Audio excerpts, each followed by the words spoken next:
Good evening, everybody, and welcome to round 4 of the OZTCAC Le Mans Retro Minis Championship. We are at Sebring tonight, the sunny Florida leg of the United States, for one of the Endurance Classics. We are running the Endurance format tonight, and I will be hosting tonight. It is, of course, myself, Michael Zalavari. Unfortunately, Chris Riddell couldn't be here, but I do have a special co-commentator with me tonight in the form of Alistair Stairs Schmidt. Good evening, Stairs. Good evening, Floody. Good to be with you. Looking forward to some fantastic racing action in tiny little cars tonight. Yes, you've not seen these cars before, have you? You've only just downloaded the mod pack tonight. Been very hurriedly trying to get up to speed with this series, Michael. So I'm very much looking forward to getting into it. But yes, you're right. I was hurriedly downloading all of those zipped up files not an hour or two ago. Awesome. So would you like a quick overview of what we've got going on here at Le Mans Retro? Please, and not only for my benefit, but for our delicious viewers. Delicious viewers, delicious. Okay, so we have a multi-class championship here. So it's Class A, B, and C. Class A cars you can recognize by the blue lights and number panels. They are your Lola T70, your Porsche 917L, and your Ferrari 512S. Class B cars are denoted by the yellow headlights and class letter, and that's your Ford GT40 Mark 1. And tonight we have the Ferrari 312P and also a guest car in the form of the Porsche 908. So keep eyes out for that. That's the blue example with a red helmet. And then we've also got Class C, which is the green headlights and number board, which has the Chevron B17, I think it's called. I keep forgetting which one the Chevron is. I'll have to defer to your expertise with these because from a technical standpoint, I know nothing.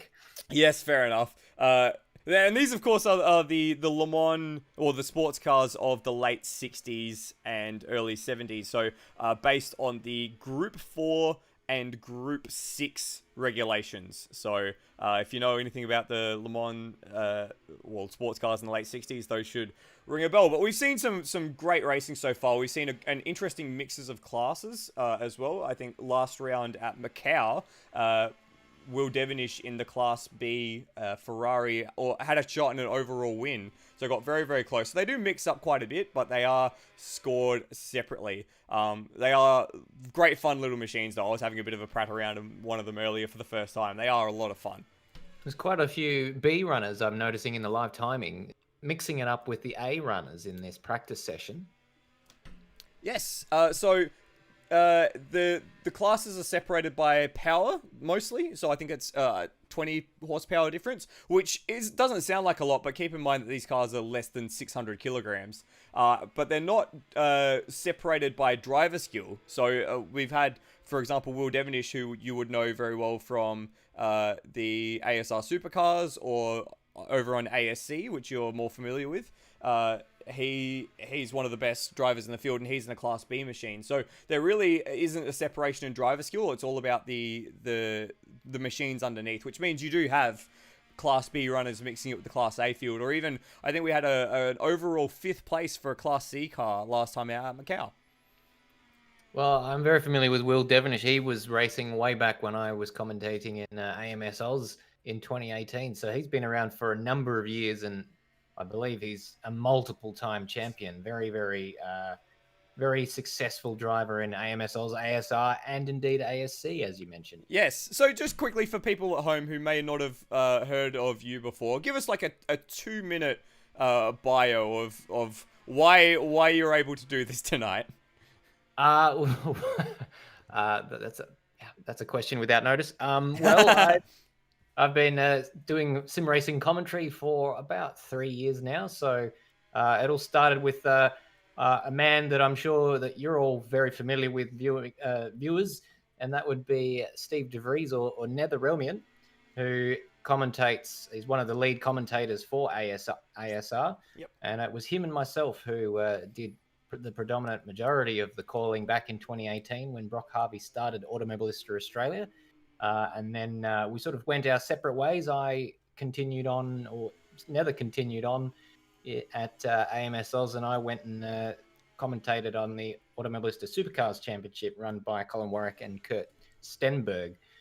So I haven't done one of these races for a long time, and certainly not as a second commentator. I tend to run the broadcast over at ASC, so it's a bit different. It's quite nice to be not having that pressure. I'm just sort of sitting here with the second commentator's seat and viewing what's going on. Yes, and letting me have all the pressure. Yes, and for those who haven't seen, I've done a few guest commentary spots on ASC and on Apex Rear Wing in the past, so I gotta thank you very particularly for allowing me to be a part of that, because that has been some thrilling racing that I've been able to see in my time there. Here. Yeah. So what we'll do now, just as practice is coming to a close, we'll actually jump just straight into having a look at some action. So what we've got, we're at Sebring tonight. We'll talk a little bit more about Sebring later on in the evening, because there are some opinions about Sebring that need to be aired out. But this is Termo. He's one of our Class B runners. Extremely strong run from him at Monza in the last endurance round. So he's running in the blue Ferrari 312. How are you finding your way around the cars so far tonight? Are you finding it easy to distinguish between which cars are which? Well, luckily I have the luxury of being able to turn the labels on for the screen that I'm looking at, because what my screen is looking at isn't actually going to air, which is not a luxury I tend to have when I'm running the broadcast. So for those at home, what Stairs means is these labels that I've just put up now, which are immensely helpful when you're not broadcasting, but do look a little gross. So, and speaking of a little gross, that was a bit of a gross line on the exit there from Matt Cecil on the exit of turn 13. Completely spun that round. Just seeing if I can have a look at a replay of that on my screen. I think he got a little bit of traffic, but I don't think that's the reason why he's just straddled the curb on the exit and has spun into the wall on the left-hand side. So nasty curbs there. Yes, and that is the feature of the Sebring circuit. The curbs and the bumps are synonymous with this racetrack. For those who would know it in world sports car terms and American sports car terms, that is no surprise at all. But I was surprised to learn that a few people racing tonight haven't heard of this track. What? Yeah, for the likes of some of the younger guys, I think Nathan Higginson in particular had never run a lap at this track before, never heard of it.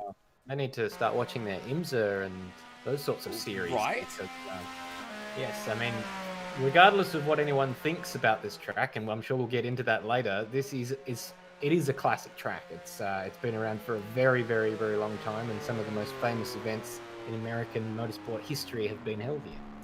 Absolutely right, as we've got Manuel Santino just parking off at the end of the circuit. It looks like everyone's just made their way into the pits. They're possibly doing their driver briefing at the moment.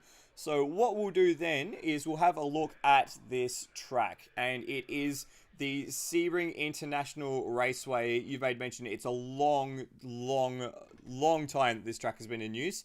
It's actually built out of a former World War II airfield.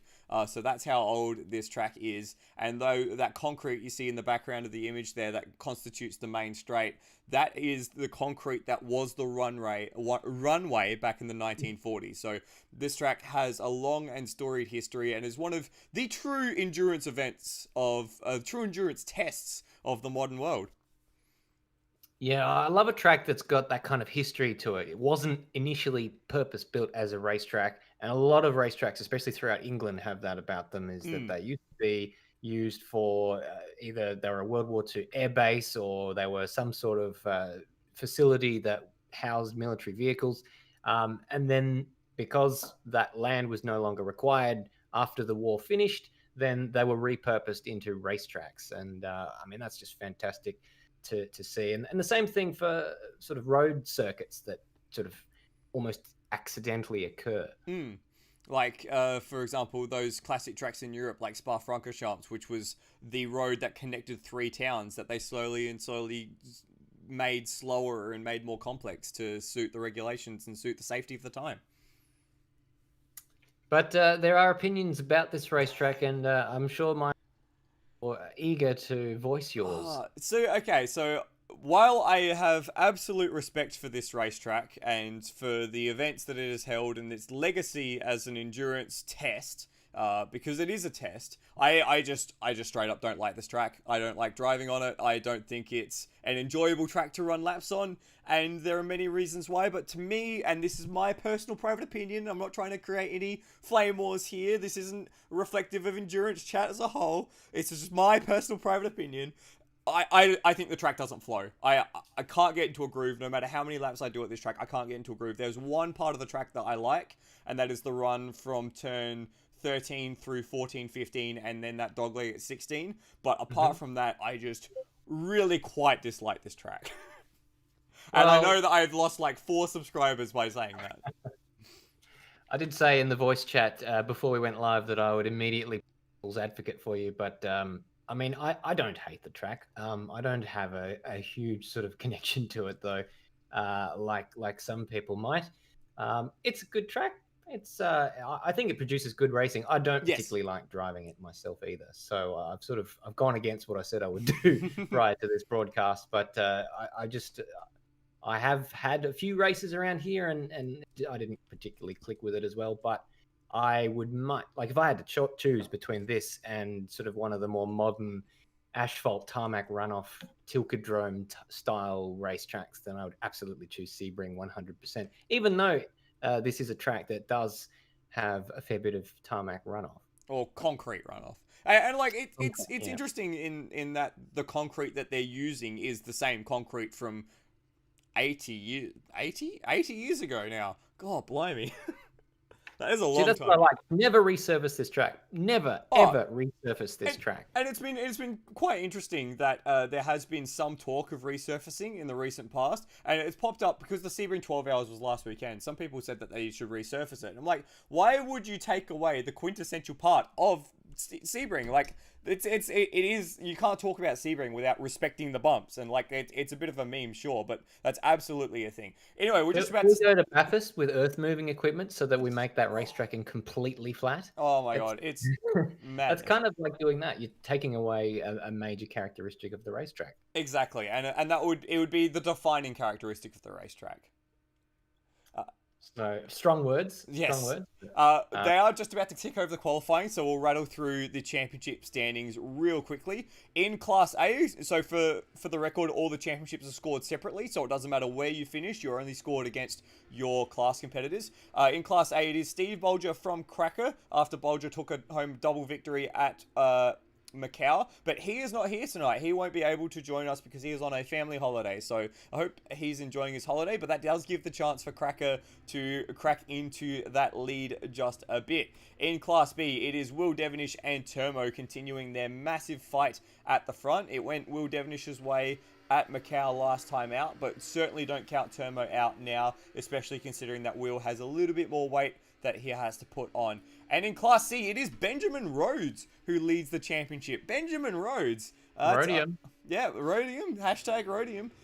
Some strong results so far this series, and more important than that, consistency has seen him rocket to the top of the championship. So we are in qualifying now, so we'll jump on and we'll have a quick look at our early pace setter in practice, and that was Glenn Miles. Now, I don't want to say that this is a bit of a surprise, but this is a bit of a surprise.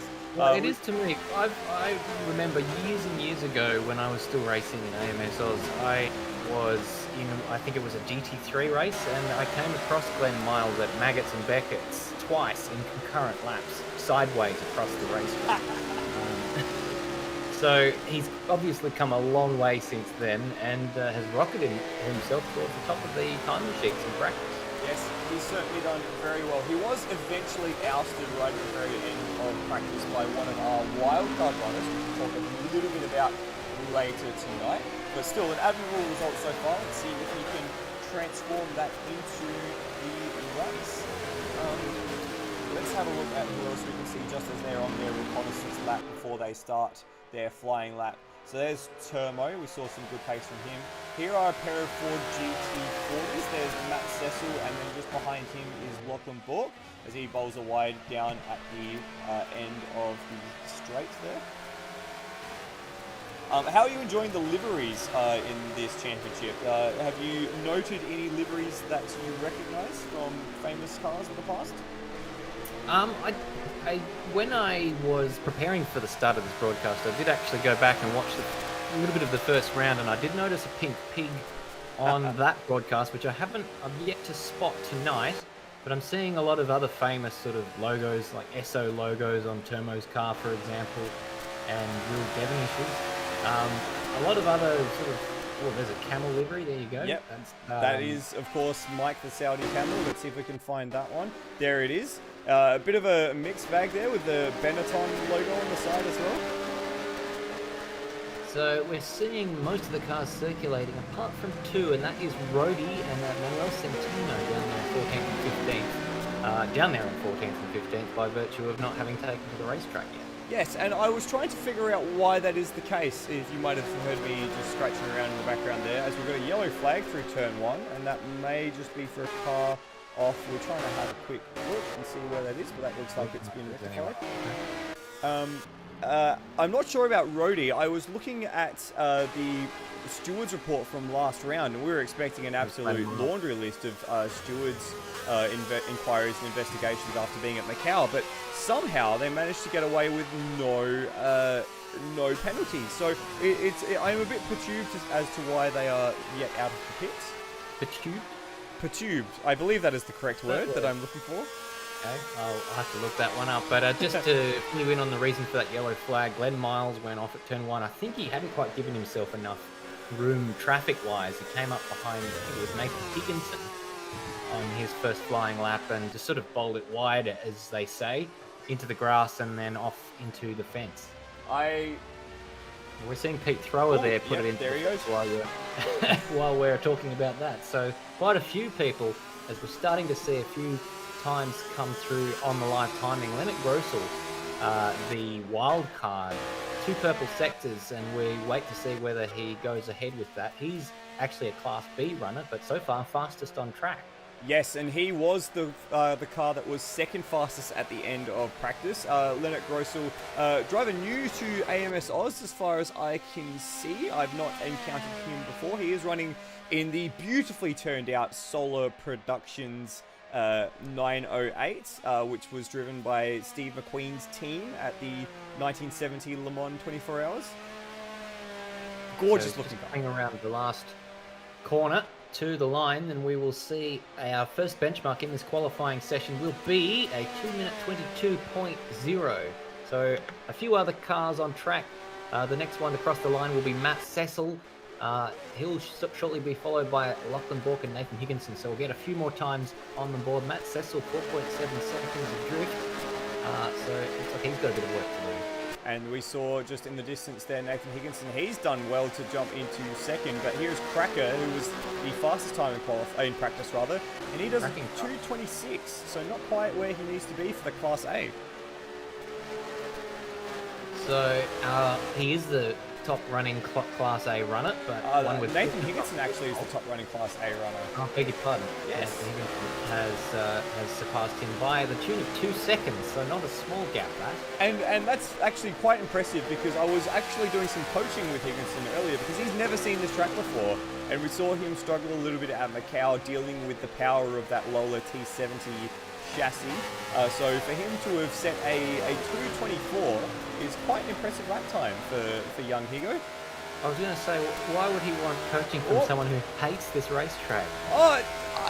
Part of the reason I hate this racetrack is we watched Nathan Higginson use too much of the right foot out of the hairpin at turn 7, is because I've done so many laps of this track. So a league that I was formerly involved in, it seemed like every single series, and I was running in about 2 or 3 series at the time, they did an endurance race at Sebring, and I can take 1 endurance race at Sebring, but after you've done 4 endurance races at Sebring in the space of about a month, it's like, okay, I've had enough. So I know it quite well. The door to the discussion, though, what is your least favourite racetrack of all time, though? Is Sebring up there for you, or surely there's got to be another there that you dislike more than this one? In terms of doing laps myself, probably Sebring. That is certainly up there. In terms of watching, I'm not too sure. Oh, Ipswich as well is a track that I quite dislike. And Winton. As we've got a yellow flag coming out of turn 16. Let's see if we can have a quick look. Oh, that's not. It's always, as Leonard Grossel just sets at 22.0. Sorry, he already had it 22.0. I was looking at the purple sector of Cracker, 37.4. So he's on a decent lap here. So he's just coming around Sunset Bend now, the final corner. And it looks like he's on track to improve. So we're coming around the last corner. Now this is important here because Cracker has to capitalize while Steve bulges away. And he comes to the line and it's a 23-1. So not quite at the pace of Leonard Grossel, but still very, very close. And the Class A lead. Actually, while we're talking about Leonard Grossel, we'll just bring him up on screen. We've got some extra information thanks to the YouTube live chat. Hello everyone to the YouTube live chat. He is from Germany and debuted in ASR last night in the Mini Cup Challenge and won his first race. Not seeing that much lag from him considering he's racing from the side of it. So I'm not sure if he's living in Germany or he's formerly from Germany. If he's from I'm not sure. If he's from Germany, then the pronunciation is probably something more like Leonard Grossel. Grossel, yes. Probably. Yes, because that would be in an umlaut over the O. Yeah, the OE kind of, I think, is instead of an O with an umlaut on it. Yeah. Yes. You get that sound. I did briefly study a little bit of German, because I was planning to go overseas last year to Germany, but for reasons that I'm sure no one needs to hear, that didn't occur. Yes, unfortunately. I also had plans to go to Europe last year, and I saved a lot of money instead. Didn't everyone? Yes, absolutely. Grossel wasn't able to save that one though, as he was coming from turns 15 through to 16. So we'll leave him. We'll go and see if we can find our Class C leader, which at the moment is Mike Coulston in the Chevron.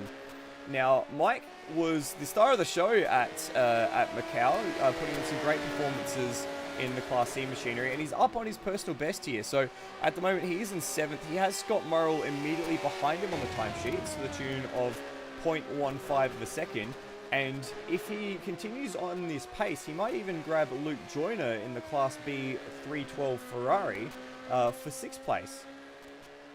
I'm just admiring that Benetton livery. That is very well repurposed livery. I like the idea of a livery taken from one category of car and moved and repurposed onto a completely different shape and style of car. Yes, it's a very, very nicely done one, and that is a Rhodium special there. So well done to Benjamin Rhodes for putting that one together. Does look very, very nice, and it stands out quite nicely with that bold yellow in comparison to the other cars. Does very nicely through Sunset Bend. Also got the Antara Resort Style Living on the side there, so I believe that's Mike Coulston's place of work. Yes. And he improves on his PB by 0.361. And jumps Luke Joyner and puts himself a nice little buffer of half a second ahead of his Class C rival in Scott Murrell, which we'll see if we can find on track now. So here's Murrell. He is in the Matra 650S, another beautiful looking machine. So they were engaged in a very, very willing battle last time out at Macau. So I'm excited to see what they can do here tonight. That's what got Murrell on the screen right now. No one seems to be able to match the time set by Leonard Grossel. So that is going to be formidable. 53.2 was his first sector time, and no one is within half a second through the first sector of Leonard Grossel at the moment. And if I'm looking at live races right, and it's quite possible that I'm not, because let's be real here, live races is a shamble into itself sometimes, much like this platform that we are using. According to you. Pardon? Just like this racetrack, according to you? Absolutely correct. No. Grossel's lap time, 22.0, is the fastest lap time of the night to the tune of 0.8 of a second. So he really laid down the gauntlet with that one. He most certainly did, and he's sat in the pits right now because I think he's quite happily thinking that he's got pole position without needing to go out again.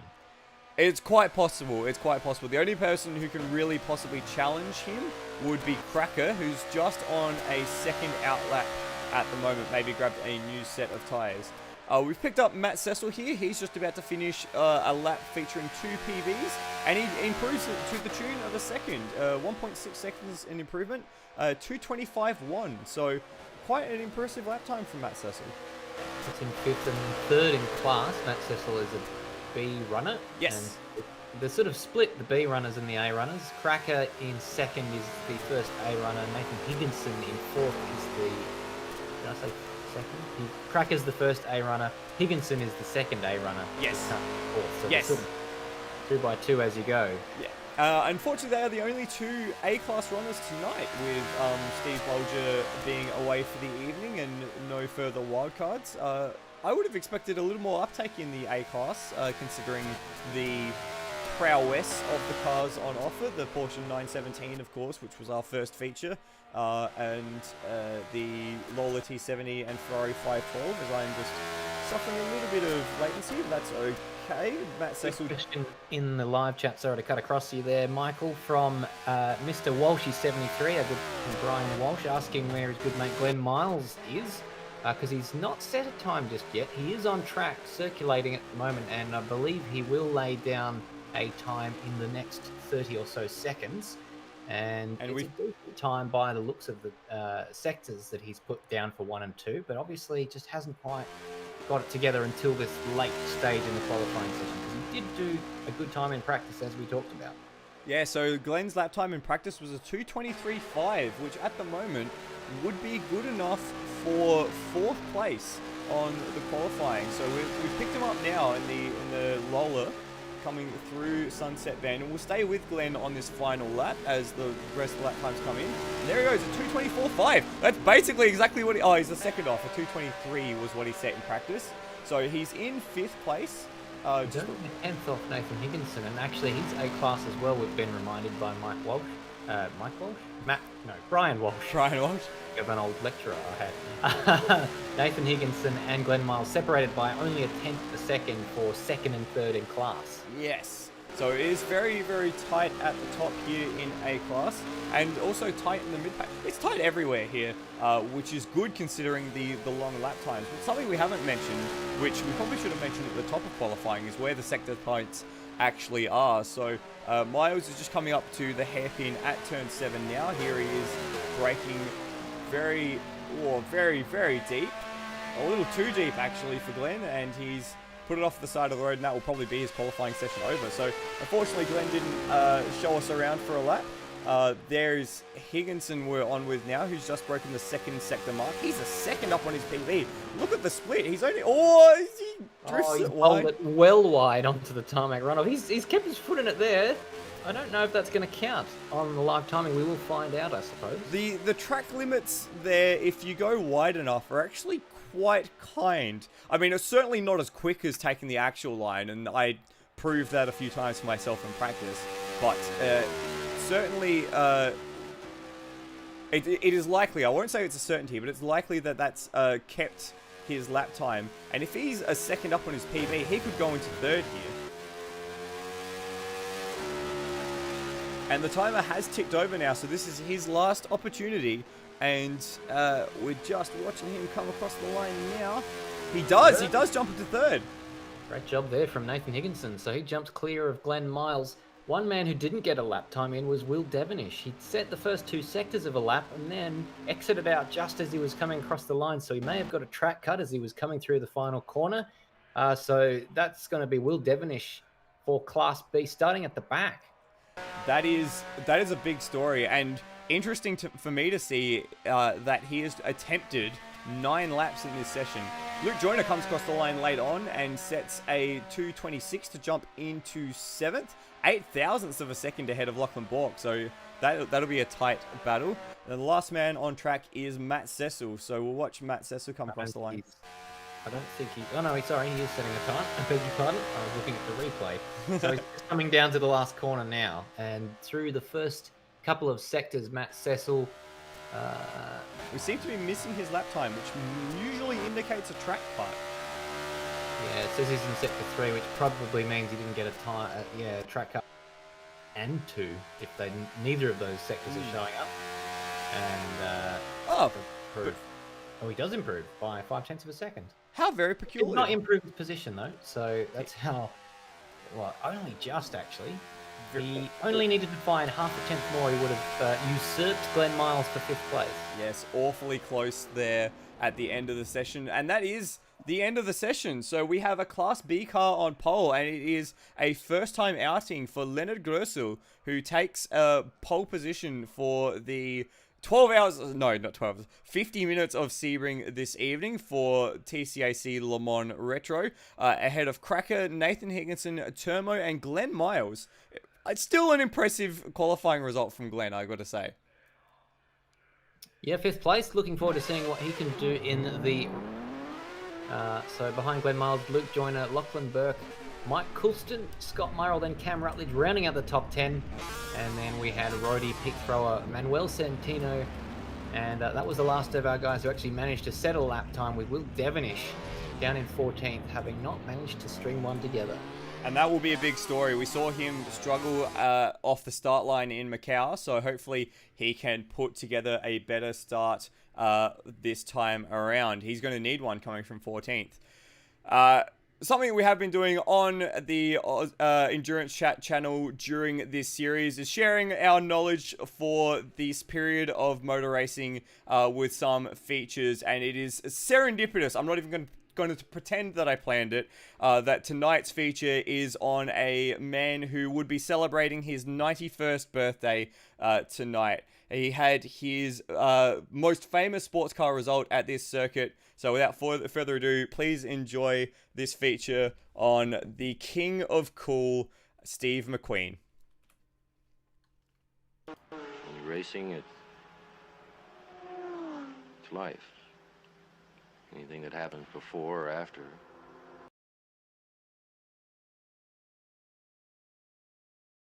Stephen McQueen, a racing enthusiast who accidentally became an actor instead. Born in 1930, McQueen's early life was punctuated with relocation, petty crime, and family violence, which he escaped as a 17-year-old by enlisting in the Marines. He served until 1950, being honorably discharged before studying acting in New York, concurrently earning money by competing in weekend bike races. After moving to California to chase his dream, McQueen achieved a breakout role in Wanted, Dead or Alive, putting him at the forefront of the anti-hero archetype just as the counterculture movement of the 60s started. He then moved into headline roles in Never So Few and The Magnificent Seven before cementing his box office stardom with the lead role in The Great Escape. McQueen was a motoring enthusiast through and through. Almost all the stunts in The Great Escape were performed by himself, except for the iconic jump which the studio wouldn't allow him to do because of insurance reasons. That didn't stop McQueen from a one-off run in a BTCC round at Brands Hatch, where he finished 3rd, driving a Mini. McQueen then did some boring movies, received an Oscar nomination before returning to what he loved with Bullet, one of the most well-known box office success stories of the 60s, earning an incredible 1,000% return. And of course, who could forget that car chase?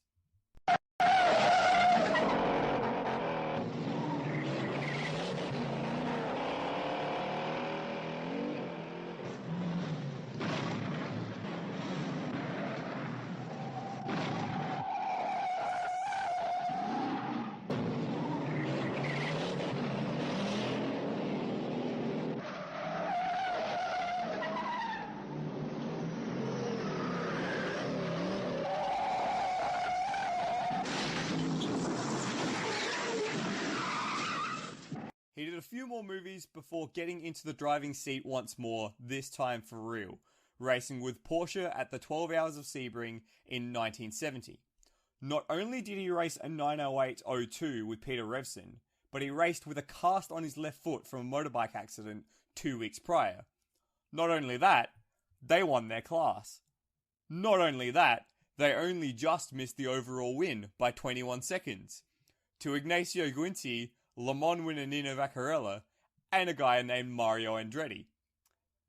Then came Le Mans, and not just any Le Mans, but that Le Mans. You know, this one.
McQueen's Solar Productions company entered the same 908 he'd run at Sebring with the sole focus of gathering live race footage for the film. McQueen himself was intending to run a 917 with Jackie Stewart in the race, but producers threatened to pull support for the film, sidelining McQueen until the summer, where he was in the cars doing stunts for the film to his heart's content. While that would be the end of his sports car racing career, McQueen would continue to race in off-road motorbikes, being inducted into the Off-Road Hall of Fame in 1978. He kept an extensive collection of classic cars, bikes, and even planes, including a number of cars from the 1970 Le Mans film, including the 917, 908, and 512, the 911S driven in the opening sequence, and a Ford GT40 dressed up in golf colours. He also had a number of 1950s Hudson, a Porsche 356 Speedster, which he raced in the SCCA, and a Ferrari 250 Lusso, one of the most exclusive cars in the world. The only car missing from his incredible collection was the Mustang GT from Bullitt, a car that he tried to acquire many, many times. At the peak of McQueen's celebrity, he was the highest paid actor, culminating in a co-starring role against his professional nemesis Paul Newman, another sports car enthusiast, in the 1974 film The Towering Inferno. After that, though, he abruptly quit acting to focus on his motorcycle racing. He only starred in 3 more movies before rapid onset lung cancer brought an end to his life. He died undergoing experimental treatment in Mexico in 1980, aged 50. While the world knew him as the King of Cool, sports car fans will forever remember him as the man who brought the box office to Le Mans, and for that famous quote, "Racing is life. Anything before or after is just waiting." Wow, what a what a man, what a man. What a man, what a man. What a mighty good man. And his birthday today. Incredibly fortuitous that. I was saying to you in the break, Michael, that it's weird to me that he's only 6 or 7 years younger than Murray Walker was. They were famous in different eras of their own lives. I mean, Steve McQueen unfortunately didn't get to experience the last half of his life. Taken way too young. It's one of those peculiar things about like temporality and the way time sort of sits in our head, because as you made mention, they're very, very close in age. As we said, Murray Walker was 97 when he passed away. 97, and he was mostly famous in the second half of his life for what he did. Yeah, well, this is an interesting thing I found about Murray Walker as an aside to this conversation. He was doing radio commentary for Formula One Grand Prix in 1949. So that is how extensive... Alongside his father, if I'm not mistaken. What was that, sorry? His father was a commentator as well as a motorcycle racer. So it's incredible how attached his voice was to the Formula One world, just in general.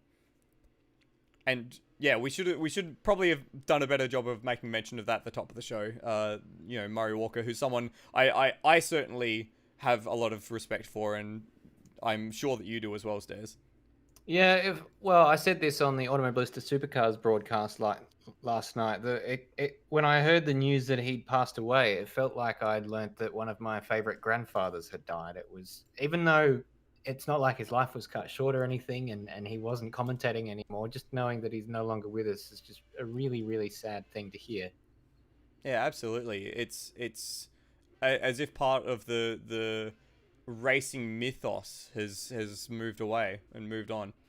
And it has been a terrible week for racing in general, not having just lost Murray Walker, but the news that we lost the Queen of the Ring in Sabine Schmitz. We also lost Johnny Dumfries last night, or yesterday, a driver who was famous in that Lotus. I think there's onboard footage of him driving around Adelaide, which is just fantastic to watch. Yeah. And if you haven't caught his Beyond the Grid episode from last year, that's definitely worth a listen. Very, very interesting. Yeah, Don Fries, he was the other driver in the Lotus opposed to Senna. Yeah. Senna. As well as a Le Mans champion in 1988 with Jaguar, finally ending the Porsche streak of victories. So a very important man in both the Formula One and sports car circles. And another person in the more sports car side of things is Manfred Kramer, one of the brothers behind Kramer Motorsport, who took a Le Mans victory and themselves famously modified a series of Porsches for use in Group C machinery and GTP. He passed away as well this week, so it's been a very tragic week. What's going on? Yeah, must be something in the oil. What was that year when all the famous people died? Sort of mainstream famous people died. 2018 or 19? 16? Was it that long ago? Oh, this must be the motorsport version of that 2021. Because it's already all started. Excuse me, in the background here while I'm trying to plug in my laptop so I don't lose timing. Well, the man who started off this conversation, Steve McQueen, he had that famous he talked about that racing is life and everything before or after is just waiting. Well, waiting has almost finished because we've ticked over into the race session, Michael. I am still here. I'm just... He is still here, so I'll keep filling for time for a little bit. We'll shortly bring you pictures as they are just gridding up for the start of this 50-minute timed race. Yes, our wait is almost over. Thank you for that, Stairs. That's some pro co-commentary work there. We are operating in, as is custom, times that we're living in from separate commentary boxes. So we sometimes don't have the normal visual cues that we get when someone else is indisposed. Apologies, yes, my laptop, which I'm using as a timing screen, because otherwise my computer would blow up, running this small stream that we got going, decided that it was going to very angrily tell me that it was running out of battery. But apart from that, we are away on the formation lap, and it is Leonard Gersel, a wildcard entry who leads us away fittingly in Steve McQueen's very own Solar Productions 908. Stairs, if you want to take the grid from there. So behind him, we've got Cracker in that lovely sort of Lotus/Erebus reminiscent livery. I'm not sure if that's based on any other sort of real-life livery, but Cracker there occupying the front row with Leonard Gersel. He's the first of the Class A runners. And then behind him, we've got Nathan Higginson, who made a late leap up the timesheets towards the end of that qualifying session. Behind him, Termo for MHRT, Ryan Harvey, panel repair. He starts out of 4th place, and he's the second B-class runner. Behind him, Glenn Miles, the last of our A-class runners. He jumped up to 5th with a lap, finally getting a lap in the last sort of dying stages of that qualifying session. Then behind him, we've got Matt Cecil in that black car in 6th place for AP Sim Sport. He'll be joined by Luke Joyner in 7th in that very brightly coloured car as we get a little bit of server lag. Let's hope that doesn't continue. And then behind him, we've got Lachlan Burke in 8th place for Re by LBR. And I actually had the pleasure of commentating on him last year in ASC, as I'm sure he's not actually doing that. What you're seeing on the screen. Very weird server issues at the moment. We'll persist through. Then we go to the C-Class runners. We've got Mike Coulston leading those guys away. The Benetton livery Camel Toe Racing, followed by Scott Murrell in 10th place, second in class for the EMA Nords. Then we've got Cam Rutledge behind him for CRE EMA Sud. Then we've got Rody, his teammate, behind him in 12th place. Pete Thrower for Levi's International Racing T in that white-coloured number 48 car. Manuel Centino in the Wildcat 906. He starts out of 14th place ahead of Will Devonish, who didn't manage to set a lap time in qualifying, and he is operating in Class B. Just something that I've picked up there. You might have noticed what sounds like a bumblebee around the circuit. That is because Pete Thrower's Levi International Racing Team car is actually the Mazda rotary-powered Chevron. So that is the Wasp you're hearing in the background. As that looks like, is that Manuel Centino, Matt Cecil, who's found the wall on the back straight? We'll have to investigate that. I'll go digging. We'll have a quick replay and see. We've just got the replay. He's swerving right. side to side. And yeah, he loses it. Locks up the front wheel. How very A peculiar. little bit too happy on that loud pedal. Easy to do, but always embarrassing when it happens especially when everyone else can see what's happened. Especially when we caught it on stream. Nathan Okay. Higginson, look at the way he's lined his car up. Oh, he's actually gone past his grid spot. I thought he was sort of diagonaling to the inside, anticipating a very good start. Matt Cecil having to reverse back into his grid spot as well. So here we are, the revs rise for the start of the 50-minute endurance hit out at Sebring. Leonard Grossel off the front, and we're away. Great start from Cracker on the outside, though, and he's gotten almost around the outside. But there's some Biff and Barge in the midfield as they come down into turn 1, and it's going to be Cracker who gets the whole shot. Yeah, so Cracker leads the way, so that was unexpected. Leonard Grossel was, well, down to third on the timing. He's recovered up to second place there. And then Look, who's that? Mike Coulston in the background got well off the racetrack down to, I think, turn 3. So too Matt Cecil taking to the grass. So, that's a very nearly an unsafe rejoin for Matt Cecil as Turmo and Nathan Higginson go side by side. And there's more in the middle. That's Luke Joyner and Glenn Miles who have hit the wall just before the bridge. It's been a very messy start here at the endurance hit out at Sebring. And Luke Joyner's he's just reversed into Mike Coulston, recovering from his first lap accident. And there's some retaliatory action there. This is not how you start a 50-minute race. This is like a 10-minute sprint. I think there's been some sort of server problem here because it looks like people have given up. Yes, we've dropped out of the server entirely, and I think that... We were seeing some server lag as the warm-up lap got underway, so perhaps some of the shenanigans we saw there was down to the lag, maybe not down to the driver. We'll give them the benefit of the doubt, shall we? And it looks like, as an aside, yes, the server has completely crashed, at least on my end. So it has on mine too. So I think just before that happened, it was down to 4 cars in the server. So I'm pretty sure a lot of the drivers were getting kicked by the server just before that happens. So that'll give us a bit of a chance to pad for time, and the waiting begins. We got, what was that, 30 seconds or so of racing? 30 seconds of a 50-minute race. We do actually have Rhodey in the booth with us, who might be able to offer a bit of insight as to what's happened. Rhodey, is there anything you can help us with? We were having little issues with lag. It started with a couple of drivers, which we expect. Mike, obviously, because he has to align his camels for his Wi-Fi to work, and camels, they have a mind of their own. But no, it turns out that Will, who's running the server for us and runs the service for us for TSAC, Steam decided to do an update on a game at his end at the same time. So that's why everyone was going a bit south. So hopefully the update's now finished, and we'll get the server back up shortly. Thank you for that, Rhodey. Good to know that there was an obvious reason. That's not just one of those things where you're like, what? Yeah, an obvious reason that has an obvious fix means we can get back underway very shortly. I'm just glad it wasn't on my end only, because I'm sure you get that feeling as well, Stairs, when things start going pear-shaped. It's just paranoid. It's like, oh no.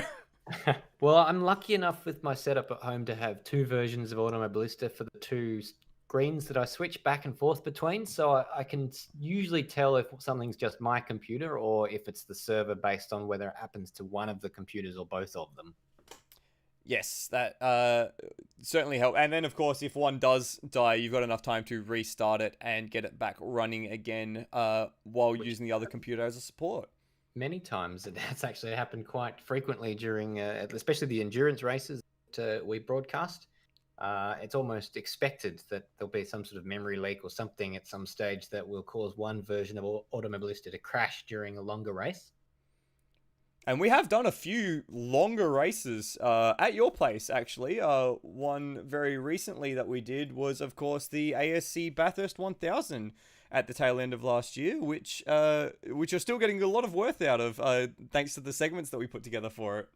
Yeah, we'll try and reuse those as much as we can. We've got the card effects bunker downstairs at this particular house that we're at right now that serves us very well as a studio for our broadcasts. And we did a lot of analysis during the race, and yes. We like to reuse those segments, especially since the ASC Championship started off at Bathurst in round 1 again. We could kind of reuse those segments, Michael, that you did with the setting up a pass feature that you did. Yes, that was good fun. That was actually my first ever work in front of a camera that I'd ever done for any recorded segment or anything. So for those who did miss it, there is a live recording, well, a VOD of our broadcast from last year, or I should say Stairs broadcast from last year, because he really did run the show. But yeah, I got the opportunity to do some work in front of a camera. It's very different, I found, compared to just doing microphone based stuff. Yeah, I clam up like nothing else when there's a camera. Somehow, when it's just a microphone, it's not the same. I don't know what the reason for that is, but nonetheless, it's just one of those things. I've been a video editor for many years, and I always wonder what it's like on the other side of the camera. And you tend to judge people. So, oh, come on, just spit the words out. But your brain sort of just turns into a desert with tumbleweed across it. Yeah, it did certainly take me a few goes to get comfortable with it, but it was a great experience all in all, and certainly something I'm looking forward to doing again, assuming that we're going to be doing some more of that over at ASC. We've got a server up and running, which is just sort of in a practice session while they set everything up, I suspect. Scott Murrell's currently doing donuts down I think that's just on the exit of the pit lane. Yep. On the other side of the racetrack. So he's certainly having a lot of fun. It's good that someone's able to have fun while we sort this out.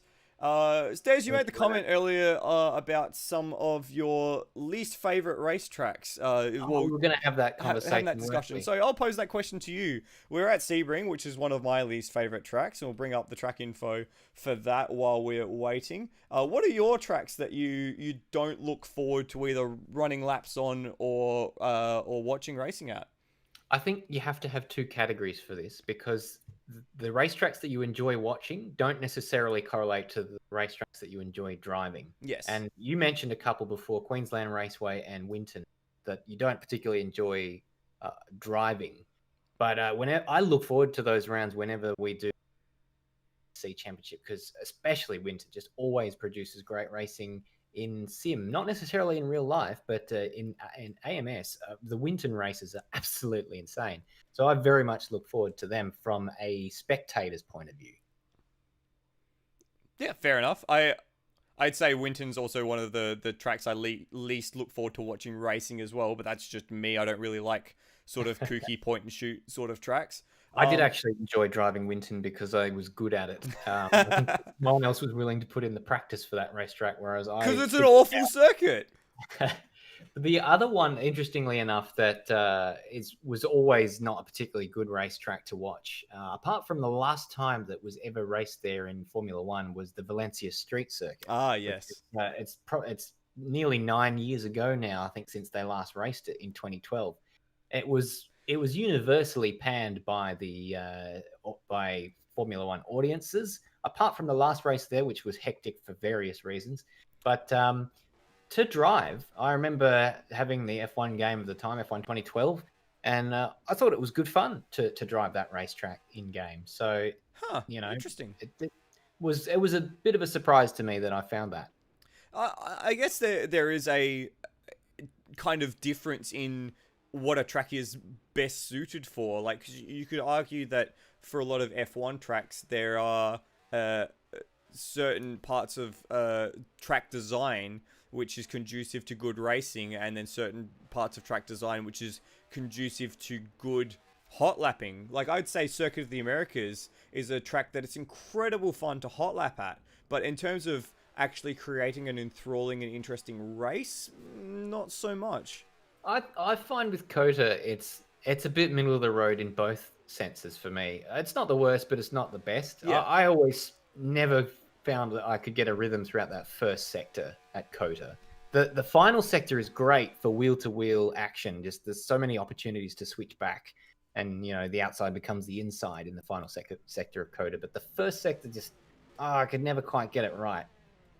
Yeah, it's one of those things where you either get it and you nail it and then you've got it, or it just doesn't ever seem to make sense. One of those ones where as soon as you get it right, you feel like you've got the biggest pair of baubles in the planet.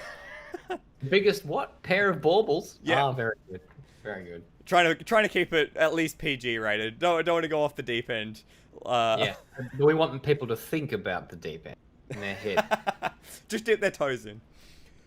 Speaking of dipping their toes in, we are back on the grid for the endurance race. Sorted out his downloads. Fingers crossed. Fingers, arms, legs, toes, and eyes crossed. He's probably just still disappointed that he's starting from the rear of the grid, so he's just trying to get into the right headspace. But here we are. Recover. We are away again on the formation lap. And Stairs, once again, please take it away. So our wildcard entry, the German from the front row, Solar Productions Inc. He is your pole sitter, and to boot, a B-class pole sitter. So the pole for A-class is Cracker. He starts out of second place in the Wildcat 917 there. Behind him, it's Nathan Higginson in the 00 car. So we sort of went through that in the last warm-up lap, that he did make a late lunge towards the end of that qualifying session to find himself up there in third and ruin the sort of BA kind of order that we had in terms of runners. Then behind him, Termo for MHRT. He starts out of fourth place ahead of Glenn Miles. And then behind Glenn Miles, Matt Cecil, who we saw spearing off down the back straight on the warm-up lap into the wall. I'm sure he'll be glad that he got a chance at that so he doesn't have to start the race with damage. And then behind him, Luke Joyner, who we saw getting into some kerfuffles on the first start that we had tonight. But maybe some of that can be put down to the lag that we were having. Lachlan Burke, behind him, starts out of 8th place in one of the few cars here tonight that I can recognise what it initially was before it was turned into a midget. Mike Colston for Camel Toe Racing in 9th place. And he is the pole sitter for the C-Class runners. And behind him, we've got Scott Murrell in one of the open cockpitted cars. The Cam Macra? Rutledge in the Macra. Behind him, then Cam Rutledge and Rhodey in 12th place. Those two operating out of the same stable. Pete Thrower starts out of 13th place in the number 48 car there. Behind him, it will be Manuel Santino starting in 14th place ahead of Will Devonish, our server host and the man who also didn't set a qualifying time and starts from the back of the grid. I wonder if Will's done this as a bit of a challenge to himself. He got challenged last time out at Macau to flunk from his second place on the grid and see how far he could come back through the field. And did admirably, I must say. But I wonder if he's done this as a bit of a challenge to himself. We call that the Jake Maloney strategy. I was about to say exactly like Jake Maloney. Here is the field coming down the back straight, straight on which the 12-hour, you're looking directly into the sun there, as you come down facing, it's facing west in that sense then. Did you catch much of the Sebring 12-hour last weekend? Not this year. I haven't really been following a lot of the motorsports that I know.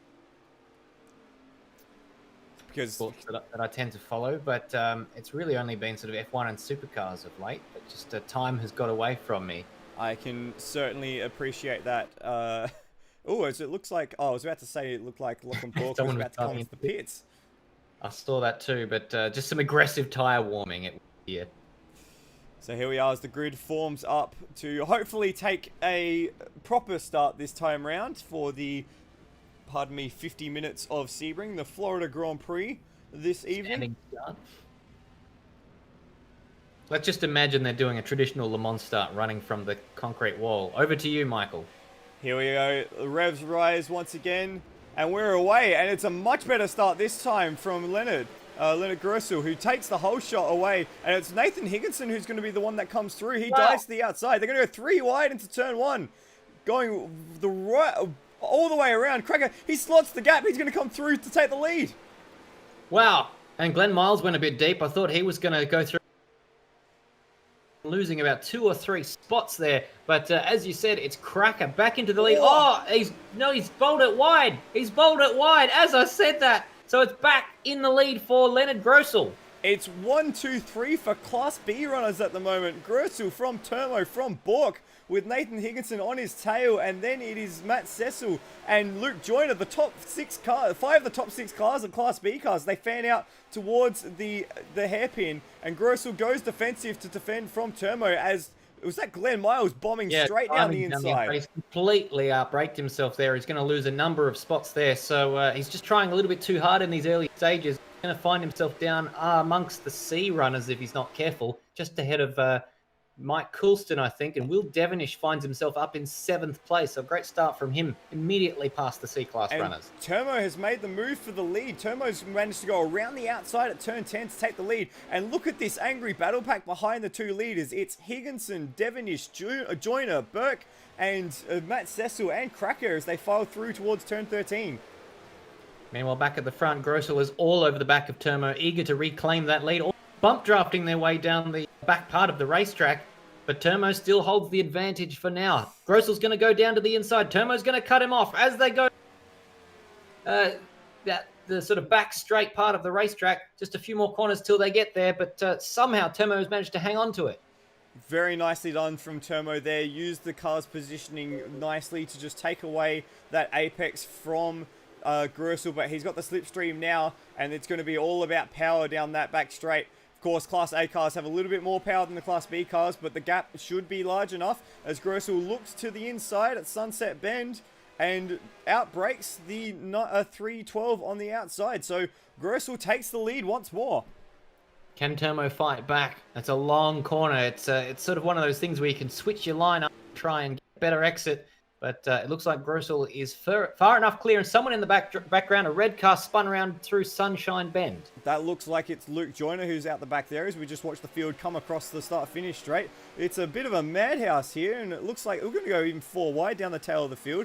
But it's Grossel who's holding the lead from Turmo, and then it is Nathan Higginson, Glenn Miles, and is that a Class C runner in 4th place? It is. It's Scott Murrell who was briefly in 4th.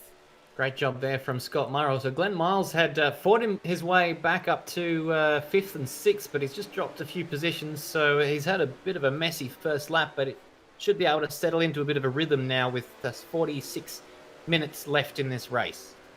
So we're expecting at about 2.5 minutes a lap to see around 26, 27 laps perhaps. Does that sound about right to you? I don't know. My maths is a little. That's not going to be close. It's definitely not going to be my forte. Glenn dives down the inside of Scott Murrell and manages to get 5th, 6th. Oh, they're fighting back. Scott Murrell now he's getting pushed along by Matt Cecil. So it's really hard to tell one corner from the next who's going to get to the next one in front. But at the moment, Scott Murrell slots in behind Glenn Miles, and he's Cecil behind him. Mike Coulston with a watching brief behind. So we've got this nice little battle pack here. It's Cracker, Glenn Miles, Scott Murrell, Matt Cecil, and there is Mike Coulston. And then we've got Burke and Joyner and Rhodey, it looks like, coming through turn 13 there. As we jump back onto Glenn Miles. In fact, we're going to leave this very... Actually, no, we're going to stay with this. This is the problem with multi-class racing I'm having, Stairs. There's so much action going on. I don't know where to look. Yeah.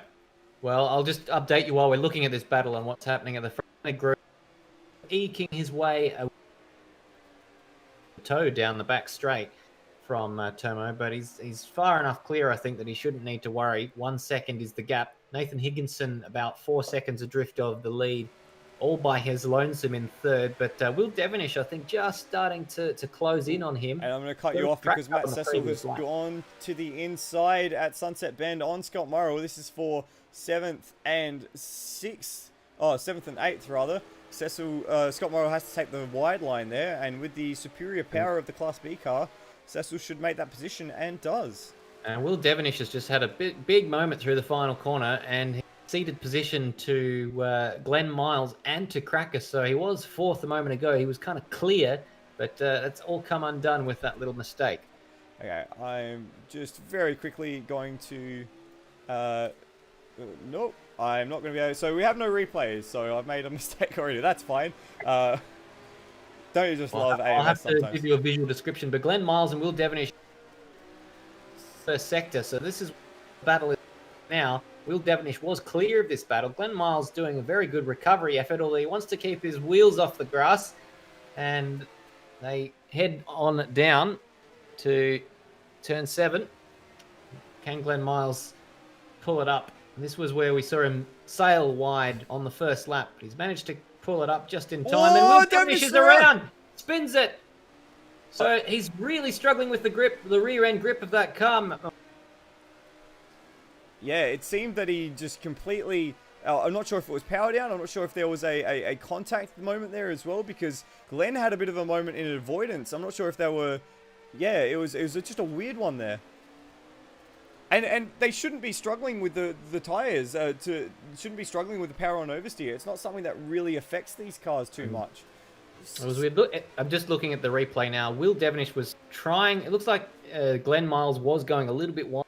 Was trying early on the throttle because he could see that, and he was trying to get back past Glenn. And as he did that, he kind of he went one way and then he went Glenn! the other. Oh! How is he... Oh! I'm not sure if you caught that, but Glenn Miles just nicked the curb on the inside there, going through the fast sweeper at 14-15, and almost tipped the car onto his roof. And we've got a yellow flag in this sector as well. That's Scott Murrell, who's gone around, coming onto the back straight. It's all happening in a very short space of time here. And he was just ahead of Scott Murrell. Yeah, it was making that move where he got a little bit of air there. So very lucky not to go over. A lot of people struggling a little bit with grip on these cars, so spread them out a little bit. But, well, Scott Murrell does find himself only seconds away from a few of the other guys who we've seen recently spin. Will Devonish is about 2 seconds behind him. Glenn Miles a further second behind him. So, well, they've got a long time to recover that, but it's given a huge advantage to those out front. So Grossel's still leading. He now has a 3-second advantage over Termo. Higginson in third place, 6 seconds adrift. Then it's Cracker. And then Matt Cecil rounds out the top 5. He's 15 seconds adrift. Very, very wide field spread already. And this is kind of to be what we've seen from this series a little bit so far. A kind of a dispersion of cars at the front that slowly comes back together as the race goes on. Remember, we will have a pit stop in this race. We will be expecting a pit stop at about the 27 minute mark. So completed, not remaining. Remember, because it's plus 1 lap at the end of the race. So look for tires and a little bit of fuel to get these cars to the end. And that's generally been where we've seen the action happen in the past. We had, let's not forget, at Monza, it looked like it would be a clear victory for a few of the guys, but it ended up being last lap battles in all 3 classes to the line. So certainly what to play for at the moment. Oh, as Devonish goes wide again and spins off at turn 10 this time. Definitely not his night. So there you can see him reversing down into the grass, trying to find a gear that points forwards, and he's off on his way again, but he's dropped down to 11th for his troubles. So he's been up and down. We've had a retirement. Pete Thrower's out of the race. Unfortunately, we don't hear the Bumblebee anymore. That's sad. So, and at the moment, Mike Coulston is in 4th place. So he's got quite a few B and A-class runners behind him as the leading C-class runner. So, and he's, as I say that, Lachlan Burke has just blasted past him. Yeah, interesting. I'm not sure how it's happened that both Nathan Higginson and Cracker have found their way that far down the field. It may be a bit of a timing glitch. We have seen this once or twice in the past with this series, that there's little timing glitches that move people out of position, and in fact that is the case, as Mike Coulston just reset itself there. Yes. Higginson back in 3rd now. So actually, that was a bit confusing for a minute. Yeah. Seeing Mike Coulston was in 6th and then he went up to 4th. Now he's down in 7th showing, so I think that might have just resolved itself as Lachlan Burke went past Mike Coulston. Yes, indeed. Let's actually join that battle for A-class honours, let's not forget, between Nathan Higginson and Cracker. They're not separated by too much on the track. Higginson in the Apple livery of the Porsche in the mid-1980s. That's been transposed onto the Lola T70. And then, of course, the John Player homage for the Cracker racing team. on the 917. A pair of liveries, as you said earlier, that have been transposed from other series and other makes onto these mini machines. Yeah, Higginson didn't have the best last lap. He was 2 seconds slower than Cracker. On the whole, Cracker has been around about half a second quicker than Higginson. So on pace, they're the opposite to the order that they should be. So suggesting that Cracker may have made a mistake earlier in the race and has a bit of work to do. He was leading this race, remember. Yes, indeed. At the end of the main straight, Cracker was ahead of the field very briefly before he ceded that position back to Leonard Grosso. We have seen, as Higginson takes just a little bit too much curve on the inside there, we have seen pace in patches from Higginson, but one thing that has been lacking so far in his TCA career has been consistency. So hopefully as he starts to get into the rhythm of the track and the rhythm of the night, he can get a little bit more consistency and offer a good challenge to... Higginson, what are you doing? Maybe is this a bug in the game? He's deliberately crashed into the wall for some reason. I know he's trying to break the toe from Cracker, but is there some sort of speed glitch thing from rubbing against the wall? I have no idea. That to me looked like a little bit of a roadie moment from the AEST Bathurst 1000 last year. Never going to live that one down. Chasing across the racetrack again, though, is toe. I don't think it's working. The walls. Now Higginson's completely messed up turn one there. I think he turned in too early, and Cracker has just gained huge amounts of ground by that mistake from Nathan Higginson. So this is now a much tighter battle as they come through Sector 1. Remember, this is the battle for Class A honours, so not necessarily the overall. That, of course, at the moment is being controlled by Grosso in the wildcard entry, the Solar Productions machine, which I think is a fitting car for the occasion tonight. But this is still the Class A battle, and they will be scored with full race-winning points. Higginson's bowled it wide down there again, down at turn 7. So they're going to go side by side. And what?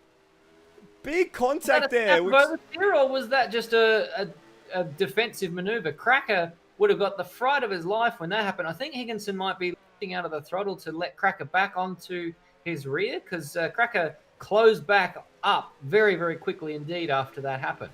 Yeah, well, he was very much on the rear of Higginson there, launching over the rear wheel there. I think Higginson just had an oversteer moment and happened to try to catch the car where Cracker happened to be occupying the tarmac. I don't think there was anything malicious there. Braking himself at every major braking point, and now Cracker is getting up alongside. This will be interesting as they go through the left.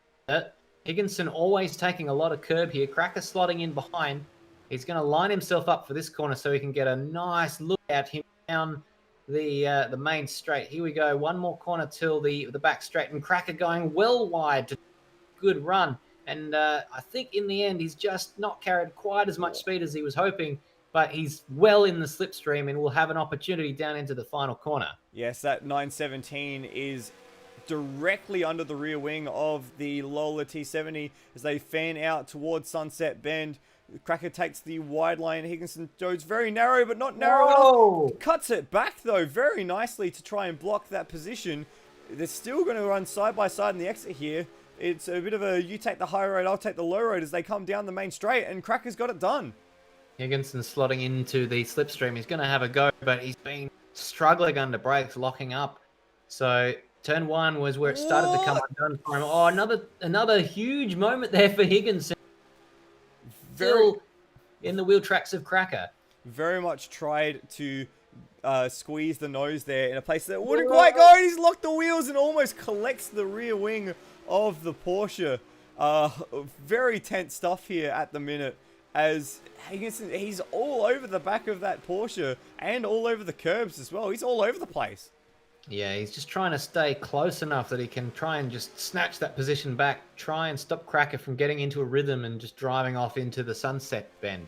Nice. We'll just follow this through the hairpin and we'll leave it momentarily because I've noticed on the timing screen this battle is quite a bit, quite willing, as we've got 5 cars on screen here in the space of 2 seconds. So we have Will Devonish, Scott Morrill, Lachlan Burke, Mike Coulston and Luke Joyner in this battle pack here. So a pair of Group C cars amongst a trio of Group A cars as they come through the hairpin.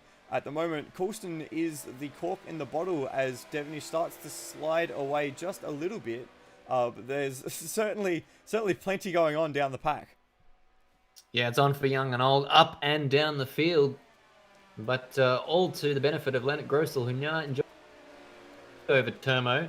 And then he's quite pretty much on his own as well. 6 seconds separating himself and the battle we were just Cracker and Nathan Higginson. And then behind him, Will Devonish recovering, but albeit 25 seconds adrift. And then it's Lachlan Burke, Scott Murrell, this sort of battle that we've been sort of following on your screen right now. And it looks like at the moment Burke has managed to break away from the Matra of Matt Cecil. So now the 2 Class C machines are sandwiching Luke Joyner in this little battle here, which should make easy work despite the wide moment out of 16 coming down the back straight. It's like Formula 3 stuff down the back straight here with all the slipstream going on. There goes Luke Joyner to the inside. And finds his way through. So this is also the battle for Class C honours here between Scott Murrell and Mike Coulston. Well, Luke Joyner's just gone wide though. Scott Murrell's that position straight back as they come across the start-finish line. So in fact, I think Luke Joyner's going to lose out to to Mike Coulston as well. So Luke Joyner was, what was he, 5th going into that corner, 7th coming out of it. He's dived down the inside of Mike Coulston down at 1. They both go side by side. Mike Coulston seems to get the better drive as they head into the wiggly bits. And it is a short shoot here through the wiggly bits. And there's a little bit of contact there from Joyner. Didn't quite make the move as cleanly as he would have liked. That'll draw the ire of Coulston just behind. And that's actually increased the gap between the Saudi Camel and Scott Morrill. Because remember, that is the Class C battle there, the Class C lead battle. So it doesn't really matter what happens between Luke and Mike here. What matters is the gap between Mike and Scott. So Mike certainly won't be as excited about having to make his way past the Ferrari once again. Well, it matters to Mike if he can't get back past Luke cleanly and get underway in his bid to chase down Scott Morrill. Remember, Mike Coulston was the pole sitter for Class C, so he's got the pace. And just if we look at his lap times that he's been setting throughout the race, Mike Coulston's best is a 2:28.5. Scott Morrill's is a 2:28.6. So Mike Coulston marginally quicker than Scott Morrill when he puts his head to it. Yeah, it's one of the problems. It's all great having car pace as he runs wide at turn 13, but if you can't apply it in the right circumstance, if you get caught a little bit by a quicker class car or by some traffic, it really becomes a bit of a stress headache. Trying to get through to where you should be or where you feel you should be. Glenn Miles, just call him Yo-Yo. He's back down into 12th. So we've got a spin here. We've got Lachlan Burke who spun on the exit of turn 16, and from the looks of it, he's done it all by himself. Yeah, there's no one around him on track. It was just he went well backed coming into turn 16 onto the grass, and there was a few cars who had to take avoiding action there. That battle that we've been following with Luke Joyner, Scott Morrill, and Mike Coulston, they all had to sort of take to the inside as they didn't quite know where Lachlan was going to go there. In the end, it was lucky that he didn't get collected from anyone. So, well, fair play to that group. It's a free position for them. Lachlan Burke dropping down to 10th with that mistake. As we'll head back up to the front of the field to catch our leader, Leonard Gersel, who has a 16-second lead now over the rest of the field in his debut in these cars. So he was 3 seconds faster than Termo on the previous lap. He's just found a... And on top of that as well, Stairs, he's just set the purple first sector of the race. He currently holds the lap record at the minute with a 2:22.0, bettering the lap that he did in qualifying, by the way.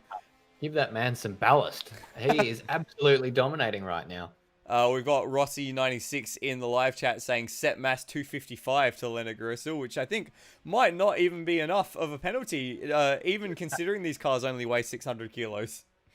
Well, it's one of the benefits if you are a pretty handy driver. Before they figure out how fast you are, you get treated like a rookie, I suppose. And then if you can show your pace, you might get a few little free wins here and there. And so far, looking like that's the case for Leonard Grissel. Dominated last night by all accounts in the minis, and going ahead to do the same type of thing tonight in the Le Mans Midgets. So far. I haven't put the mockers on him yet so far. Well, 28 minutes to go in this race. We're not nearly at the halfway point, which means that we have nearly more than half the race to go. And have a look at that last lap time. How satisfying is that? A 2:22.222. Richie Beno was very happy with that one. Allusion to another favourite dead commentator of mine, Richie Beno. We've just got the camera held off at the start-finish straight here, just to show you the gaps. That was just Cracker and Turmo going past. It looks like we have lost Nathan Higginson from that battle, because the next car on track is Matt Cecil. So there's a 4th place runner at the moment. And then here is Nathan Higginson. So something's happened on that previous lap that we've missed. A very slow first sector for Higginson. So maybe a moment there. There's Will Devonish. He's in 6th place. And then he's got a bit of a buffer of 10 seconds or so over his teammate Luke Joyner. There he is in the second of the red Ferrari 312s. He's got Scott Morrill for company in the lead Class C car, who's got about a second gap over Mike Coulston. There is Lachlan Burke. We saw his spin at turn 16 earlier, which is why he dropped behind that battle. And then we've got another 10-second or so gap before we get to Rhodey in the second of the Matra sim cars. And, by the way, there is a pit stop for... That was Glenn Miles. So he's the first one to pull the trigger on the pit stops. 27 minutes remaining. That seems a little early, Stairs. Well, we'll see if he can make it. Maybe he's done his... We'll find out, I'm sure. We just had a spin for Lachlan Burke out of 10th place. He didn't lose any spots. I did go back and see what happened to Nathan Higginson. Same thing that happened to Will Devonish a few laps ago. Spun it on the exit of turn 7. Ah, okay. So unfortunate for Higginson, trying to get the power down a little too quickly in the big V8 Chevy. Oh, God, Murrell, sorry to cut across you there. He's just spun out of turn 7 as well. He was behind Mike Coulston when it happened, and he's just recovering to the racetrack now. So Scott Murrell losing a bucket load of time as well. Yeah, 7 seconds lost by Murrell in that incident there. So he's dropped down behind Mike Coulston down into 9th. So that's no longer class lead in Class C. So he's got to work ahead of him to try and get that back the way he would want it. So we've got Cam Rutledge as well in the pits. He's just exiting now. So that's second of our pit callers. So maybe this is the right time for them. Oh, it seems a little early. We've got Higginson who's just gone a little wide at turn 16 there. So he's now dropped down to 5th. Rutledge, he's in the Class C Matra as well. So he might be just a little easier on fuel with the lighter car and the less power. So maybe a little more flexibility there. I haven't seen any other pit callers, just those two, Glenn Miles and Cam Rutledge. So we're just watching Higginson come through the final corner now. So he should have the... Pardon? They're not electing to come in. No, not yet. Will Devonish by about... is that 2 seconds or so? 2.1 seconds is the margin at the line. So a good estimate there. Mike Coulston coming into the pits. So we just saw him losing his tailman, Scott Murrell, who had that spin. And indeed, Scott Murrell appears to be coming to pit lane as well. Yeah, so we're at the halfway point of the time. So we're on lap 10 laps completed. So my prediction of 30 laps was well off, but that shows what happens when I try to do quick maths without thinking about it first. Quick maths. So it's more like 20 laps. Yes. 20, probably a little bit over 20 laps. And we've also got Lachlan Burke in the pits as well. Yep. So 3 pit callers currently: Lachlan Burke, Scott Murrell, and Coulston. And I'm just going to bring our attention to the battle for 5th once again. Nathan Higginson versus Will Devonish. And where has Higginson gone? He's had a moment and taken... He's in the boonies. He's almost ended up at the hotel on the exit of turn 7 there. It's sort of gone from bad to worse for Nathan Higginson, struggling with those tyres, as he's let Will Devonish past him in recent laps. And someone else who's been passed in recent laps is Turbo, and he's hit the wall. He's just losing the rear end of the car, coming onto the back straight, and flicked the car to the inside and hit the tyre barrier on the inside. And he just lost that position to Cracker as well. So Turbo, not a great 20 seconds or so for Turbo there. That was a heavy hit. He's going to be carrying a fair bit of damage from that. Hopefully it's like it was a fairly perpendicular hit with the wall, so maybe he doesn't have steering damage. I think Cracker's coming into the pits as well. And Turbo is going to follow him in.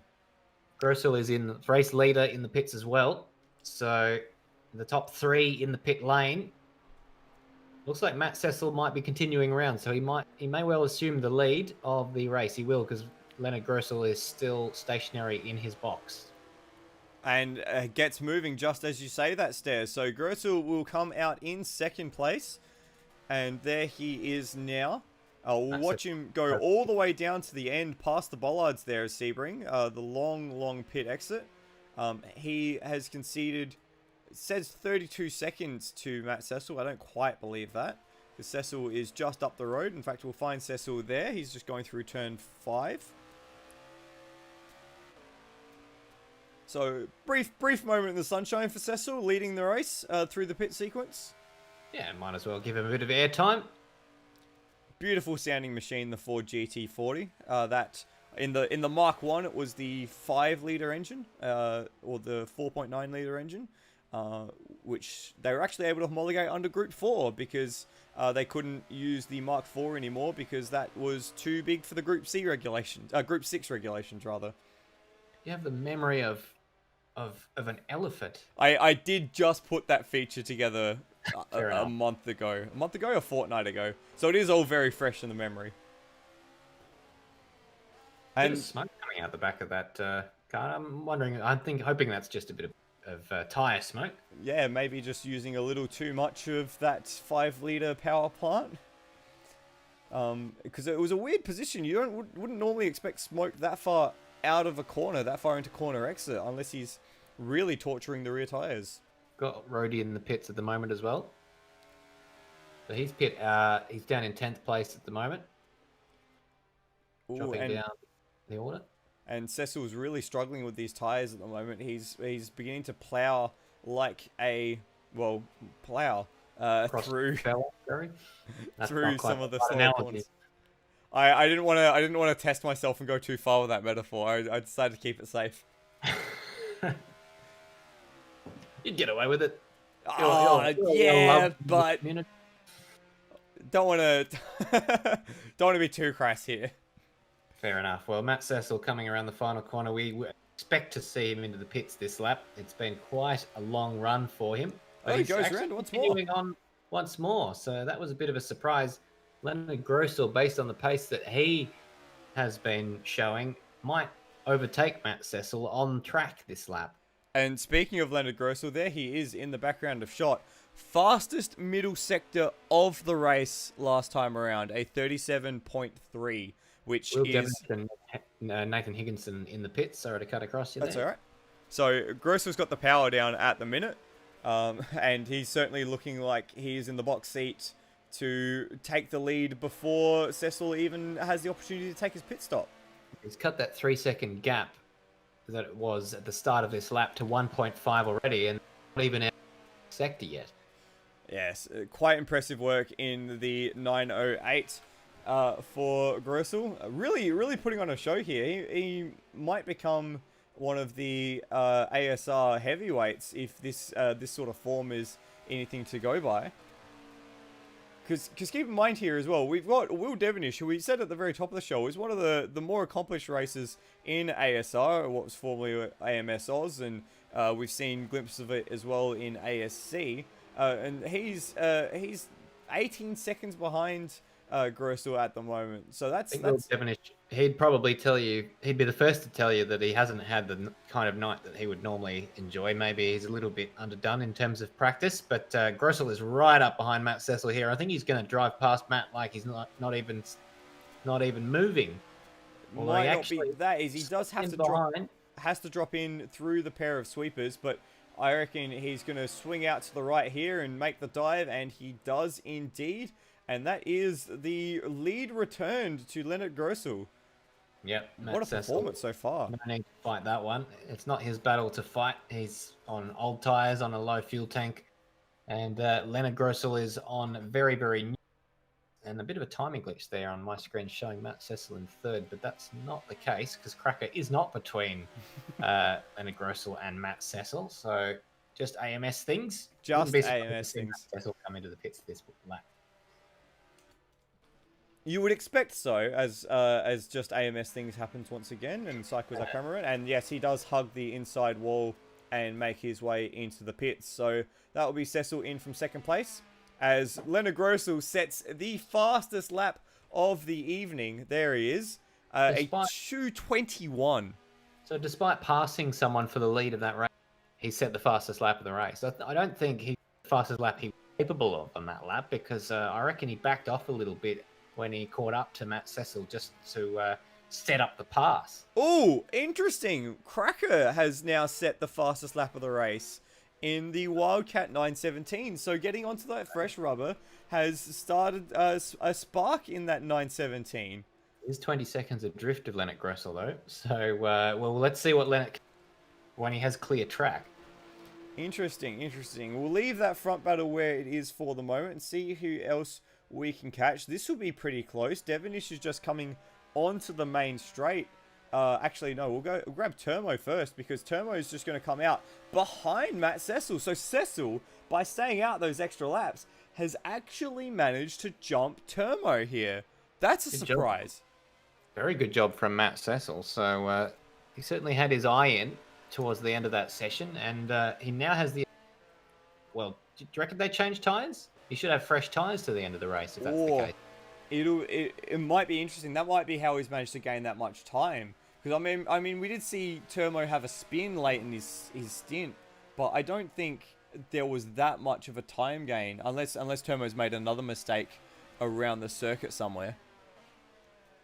Unfortunately, I can't really keep an eye on the lap times. My live timing has broken in front of me, so we'll just have to keep our eyes, see what happens with that. So, quite possibly, Termo was repairing some damage. I have his sector 1 time on his out lap, so including the time that he would have spent in the pits. It is a 147.7 versus a lot of other drivers in the 133. So maybe he had damage to repair. Maybe there was an additional issue that he encountered in that pit lane.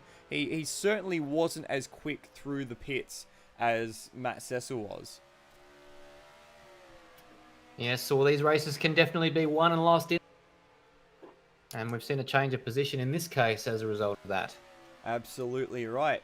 We're just going to jump back on to Cracker in the Wildcat 917 because he is about to set what I think is going to be another fastest lap. He may even dip into the 2-minute 20s. And there it is, a 2-minute 20.3. Wow, he is the fastest man on track to the tune of 1.8 seconds at the moment. So while it is a 20-second gap, if he's eating into it at 2 seconds a lap, it's going to be mighty close come the end of the race. That will be interesting if he continues that kind of rate. That pace has come from absolutely nowhere from, so I'm just gobsmacked. Maybe 2 seconds faster. It's ridiculous. He's quite literally found over 2 seconds since coming out of the pits. Maybe he torched his tires with a spin early on in the race. Maybe that's why he wasn't able to really put the hammer down. He was involved in that battle. We've got a yellow flag here at the end of turn 7, and that is because of the Cam Rutledge Engineering Matra that's found its way off the circuit. There he goes again. Well, Crackers have done a slower first sector on this lap, though. He was 9/10 slower than Leonard Grossel through on this lap. And I think we caught the moment on the exit of turn 4 there. We just straddled the curb. So we'll keep you abreast of what's happening at that end of the field as it develops. At the moment, it is still a 20-second gap, but there is some level of intrigue at the moment between these two drivers. The closest battle on track at the moment is this one between... Actually, no, it's not. Let's see if we can find Rhodey and Scott Murrell. Here we are.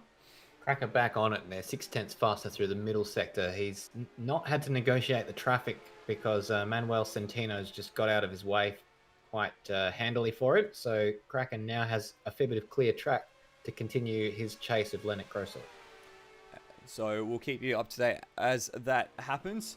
We're just watching this battle for Class C second place, between Rhodey and Scott Murrell. Rhodey's really come into this. I'm not sure what's happened to Murrell here, but he's dropped a fair way down the order, especially in relation to Mike Coulston, who's a full, is that 30 seconds ahead of this battle?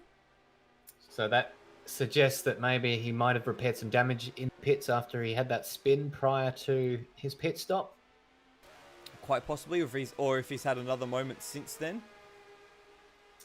The battle that seems to be pretty close at the moment is that of Matt Cecil and Termo over third place. And the moment, well, Termo's best lap is a fair bit faster than Matt Cecil's fastest lap. So Termo might be very much eager to gain back that third spot after his slow pit stop there. So we've jumped onto that battle now as we're just catching them crossing the line to start lap 16 with 12.5 minutes left in the race. Termo has been, I don't want to say one of the surprising drivers of this series so far, but maybe surprising in the fact that he's been consistently at the front of Class B. A thrilling race at Monza a month ago, where it was a drag race to the line between Termo and his teammate Will Devonish. So it's good to see a bit more consistency coming from Termo in the MHRT machine. Yeah, I think if he's got the pace to get this podium, he'll be very pleased with the third place. But Matt Cecil's going to do his best to try and stop that from looking like a good battle. Just keeping an eye on that lead battle. Cracker took about 1/10 of a second out of Leonard Grossel lap there. We're just sort of waiting to see what the second sector time is. And it's another 3 or 4 tenths that Cracker takes out of Grossel through the second sector. Just not quite closing in rapidly enough to do anything about that 19-second gap. But he's definitely switched it on in the second sector. I think Leonard Grossel has it covered, though. Yeah, it looked exciting for a moment when that gap was coming down by 2 seconds in that one lap, but unfortunately that's proved unsustainable so far. What is proving sustainable, on the other hand, is this battle. Termo right under the rear wing of, well, the imaginary rear wing of the Ford GT40 as they come through the sweepers into turn 15. Shush. As we've got a yellow flag here. What is that for? Just been cleared. There's a car up ahead. It's meant. I think it's Centino. There's a bit of door-to-door action there with Matt Cecil and Termo bumping each other as Centino provides what might be a little bit of a slipstream, but going fast enough for them to benefit for him as they both lap him. So no longer an issue, and the yellow flag cleared. Matt Cecil still leading from Termo. It's very, very tight. This gap was over a second just a lap ago, but now, as you can see, it's nose to tail as they come onto the main straight. Cecil did not get a good run onto the main straight, and Termo dives straight into the slipstream here as they cross the line. The gap at the line is nothing. It's 1/10 of a second. Termo pulls to the inside to go through turn 1, and there's a bit of a lockup, a bit of a slide. They're going to go side by side, and Termo makes the move. He slices his way through, but is Termo going to get overtaken up the inside by Matt Cecil, who's looking to the inside far enough, gives Matt Cecil the space, and is going to drive off. I think Matt Cecil is too far back to do anything about that at turn 7. it looks like that move has been consolidated now. So Turmo moves into the overall podium, and importantly into Class B second place, which will be important as that's where he will be scored for championship points. Now, I am intrigued to see where that car that's just coming into shot. Oh, it would have been awesome if he came into shot just a second earlier. Will Devonish in the background. He's the current Class B championship leader, and he might have just enough time to buy into this in the latter stages. He's 6.5 seconds behind this battle at the moment. So that's a fair bit quicker than him as well. Yeah, certainly. The last lap around for Devonish was a 2:22.9 versus these two squabbling in the high 23s, low 24s. So as Turmo gets a bit of a slide on coming out of turn 13, and he might even lose position. Yes, he is. So he's going to have to do that all again. This is going to let Will Devonish get even closer. So he'll be licking lips over third place. So there may well be a bit of a Bradbury situation go on to picking scraps of this battle. Stephen Bradbury, what an Australian legend. The greatest story in Australian sporting history, in my opinion. It's certainly up there, as Turmo's certainly up the tailpipe of the Ford GT40 coming down the back straight once again. How do you say this, Des? Second verse, same as the first? They come into Sunset Bend?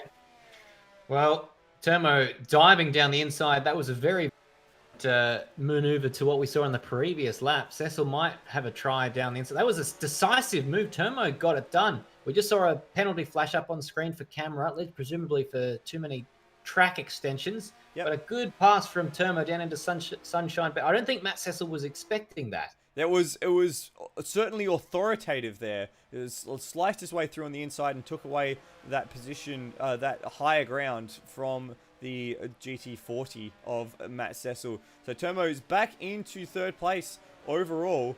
Now, as he runs wide again just through turn 4. Once again, just not really consolidating his position before making another mistake.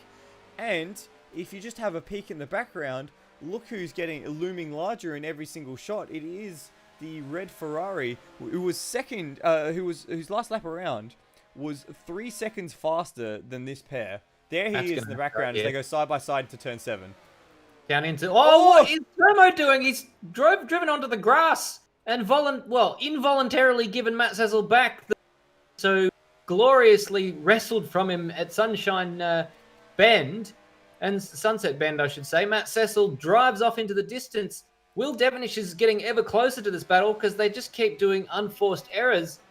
He was 2.5 seconds faster than them on the previous lap. He's going to be something like that faster than them on this lap as well. There is Will Devonish now. It's playing into his hands. He might even possibly grab second in class at this rate. It's the overall win, the first in class. Oh, Turmo's off. He's into the grass. Will Devonish. Turmo down to place. Oh, it's all falling apart for Turmo towards the back end of this race. How desperately disappointing for him. What a shame. And I did mention earlier that what has been surprisingly most about him in this series has been his consistency, but you can see that he's just made one too many mistakes in a short period of time, and he's fallen away once again. He's in 5th place overall, 4th in class now, and must be feeling at least somewhat disappointed about how that's turned out for him so far. So now Matt Cecil doesn't have to worry about Turmo. He's just got to get his head down and try and bang out a few more lap times for the last 5.5 minutes of this race to try and keep Will Devonish at bay. Will Devonish took 2.5 seconds out of him on the previous lap. We're about to see as they come across the line what the gap is as they come across and how much time Will Devonish has taken out of him on this lap. Can Matt Cecil hang on for that podium and that second place in B class? So Cecil crosses the line at 2:24.8, half a second away from his personal best. Will Devonish crosses the line a 2:23.6, so more than a second gained from Will there, by Will rather.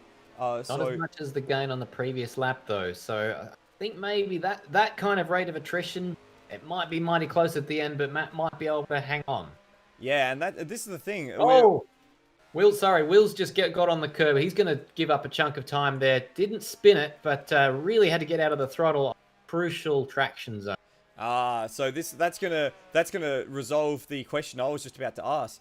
So what I was about to ask is, with Grossel about to start lap 20, he's going to cross the line very shortly to finish lap 19 with about 4 minutes and we'll call it 4 minutes on the clock. That'll be at least that'll be 3 laps remaining then, because it'll be 2 minutes. Glitch, or is Cracker actually leading the race? Yes. So I think this is a timing glitch, because Grossel's coming through Sunset Bend at the moment, and if we find Cracker, he's still on the back straight. So the result when he comes across the line. Yep, there we go. I didn't know whether to blow up there. That was a big surprise. Oh no, Glenn Miles, a penalty, which I can only assume is for track limit violations, as he would have been on the exit of turn 1 there. It would be unlikely for it to be a pit lane infringement, as we haven't had What? 20 minutes, so we Yeah, nearly get in the way of the race leader there. Yeah, it was very, very close. Just ran wide at turn 2 and just found his way back onto the track just as Grossel was coming through that section. So very lucky not to clean up the race leader there. So let's resolve some stories here as we get to the end of the race. Grossel, first of all, what can you say? He's got an 18-second lead with what will be 2.5 laps remaining. It's just been an absolute show of dominance from him tonight, and his debut in this machinery.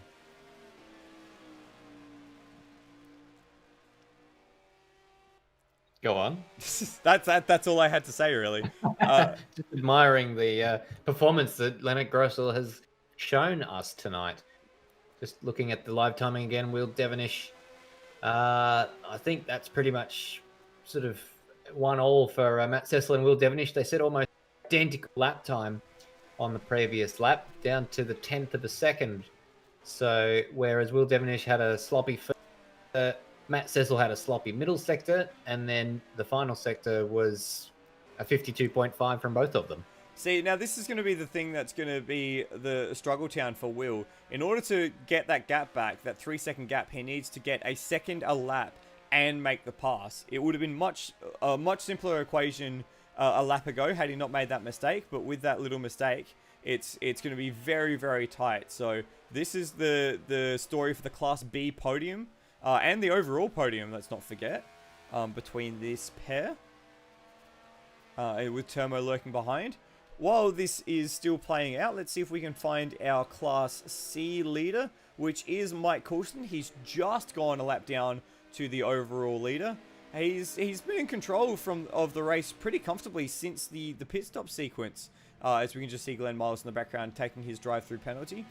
Just ahead of Mike Coulston there, Leonard Grossel crossed the line with about 1:36 or so left on the clock, so that would be 2 more laps, including this one. So this is the penultimate lap now for everyone. Coulston, I'm not sure where he's found the 21 seconds over Scott Morrill that he has found. Surely there must be some damage that we haven't seen for Scott that's resulted in that. Some of it was that spin that we didn't see it on the broadcast, I don't think, but that happened just before the pit stops. Because remember, we were saying that Coulston was at the tail end of that big battle pack, which included at one stage Will Devonish, Lachlan Burke, Scott Morrill, and Luke Joyner, as well as Mike Coulston. So he was at the tail end of that group there, which was definitely behind Scott Morrill. So yeah, a bit of a peculiar one there. We might be able to find some answers out post-race, as we've got a drive-through penalty coming through from Nathan Higginson as well. So it's sort of all gone up a bit pear-shaped for Nathan Higginson. He was up there fighting for podium spots earlier, and now he finds himself in 6th place. And he's not that far ahead of the car behind him, which is Luke Joyner. So with that penalty, he's going to drop more places. But importantly, with Glenn Miles also getting a penalty, he's not going to drop any more places in class, which means that he'll still hold on to a very well-earned 2nd place as he does the Scandinavian flick into Sunset Bend and ends up facing the wrong way. And I think you and I saw the same thing about to happen there. If he'd continued to roll back, he was going to end up straight in Luke Joyner's path. Yeah, got on the brakes and just became a predictable, static, stricken car as opposed to a rolling backwards or Is he gonna keep rolling? Is he gonna not? Do I go in front of him or do I go behind him? Obstacle. Yes, indeed. We have ticked over the time now. 50 minutes is up, and our race leader Leonard Grossel is about to start his final lap of the race. As we've made mention, it has been a dominant performance. He has lapped the entire field up to 8th place, which includes our Class C leader. He's still lapping in the low 22s, and he has a 17-second gap of the field. It's been quite an astounding performance tonight, hasn't it been, Stairs? Yes, it has. But one thing he's not going to take with him tonight is the fastest, unless he incredibly ups his pace for this last one. But the last lap honours are going to go to Cracker and Will Devonish. Oh, what's that? The server's just crashed on my screen. I think that's just me. This is still going on your screen. So I am now a radio viewer. Oh, well, there you go. It's all falling apart at the very end of the race. So the timing screen is showing Devonish ahead of Cecil at the moment. But as you can see on screen, Cecil is still ahead. It is one of those little timing glitches that we've been dealing with all night. This is still the closest battle on track, but it's not quite coming down as quickly as Devonish needs in order to make that position. What he really needs is Cecil to make a mistake as we enter the final lap for these guys as well. And there we are. That has rectified itself. Yep. Now we've got a pit caller by the looks of it. Manuel Centeno, who's in line, has made his way into the pits. I think that might be to serve his drive-through penalty that he received recently. Oh no, he is stationary in there, so not a penalty being served, unless he misread it as a stop-go. How very peculiar. We'll have to figure out what's happened with that, but in the meantime, we will watch our race leader come through the final sector for the final time this evening.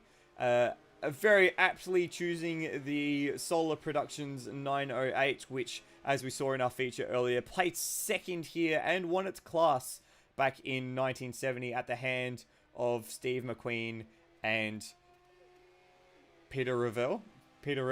I've forgotten his co-driver's name, but that's not important. What's important is that we've seen an absolute stellar drive from this new man to ASR and to TCAC and to the series, and I'm sure that we will be seeing this driver quite a fair bit in races to come.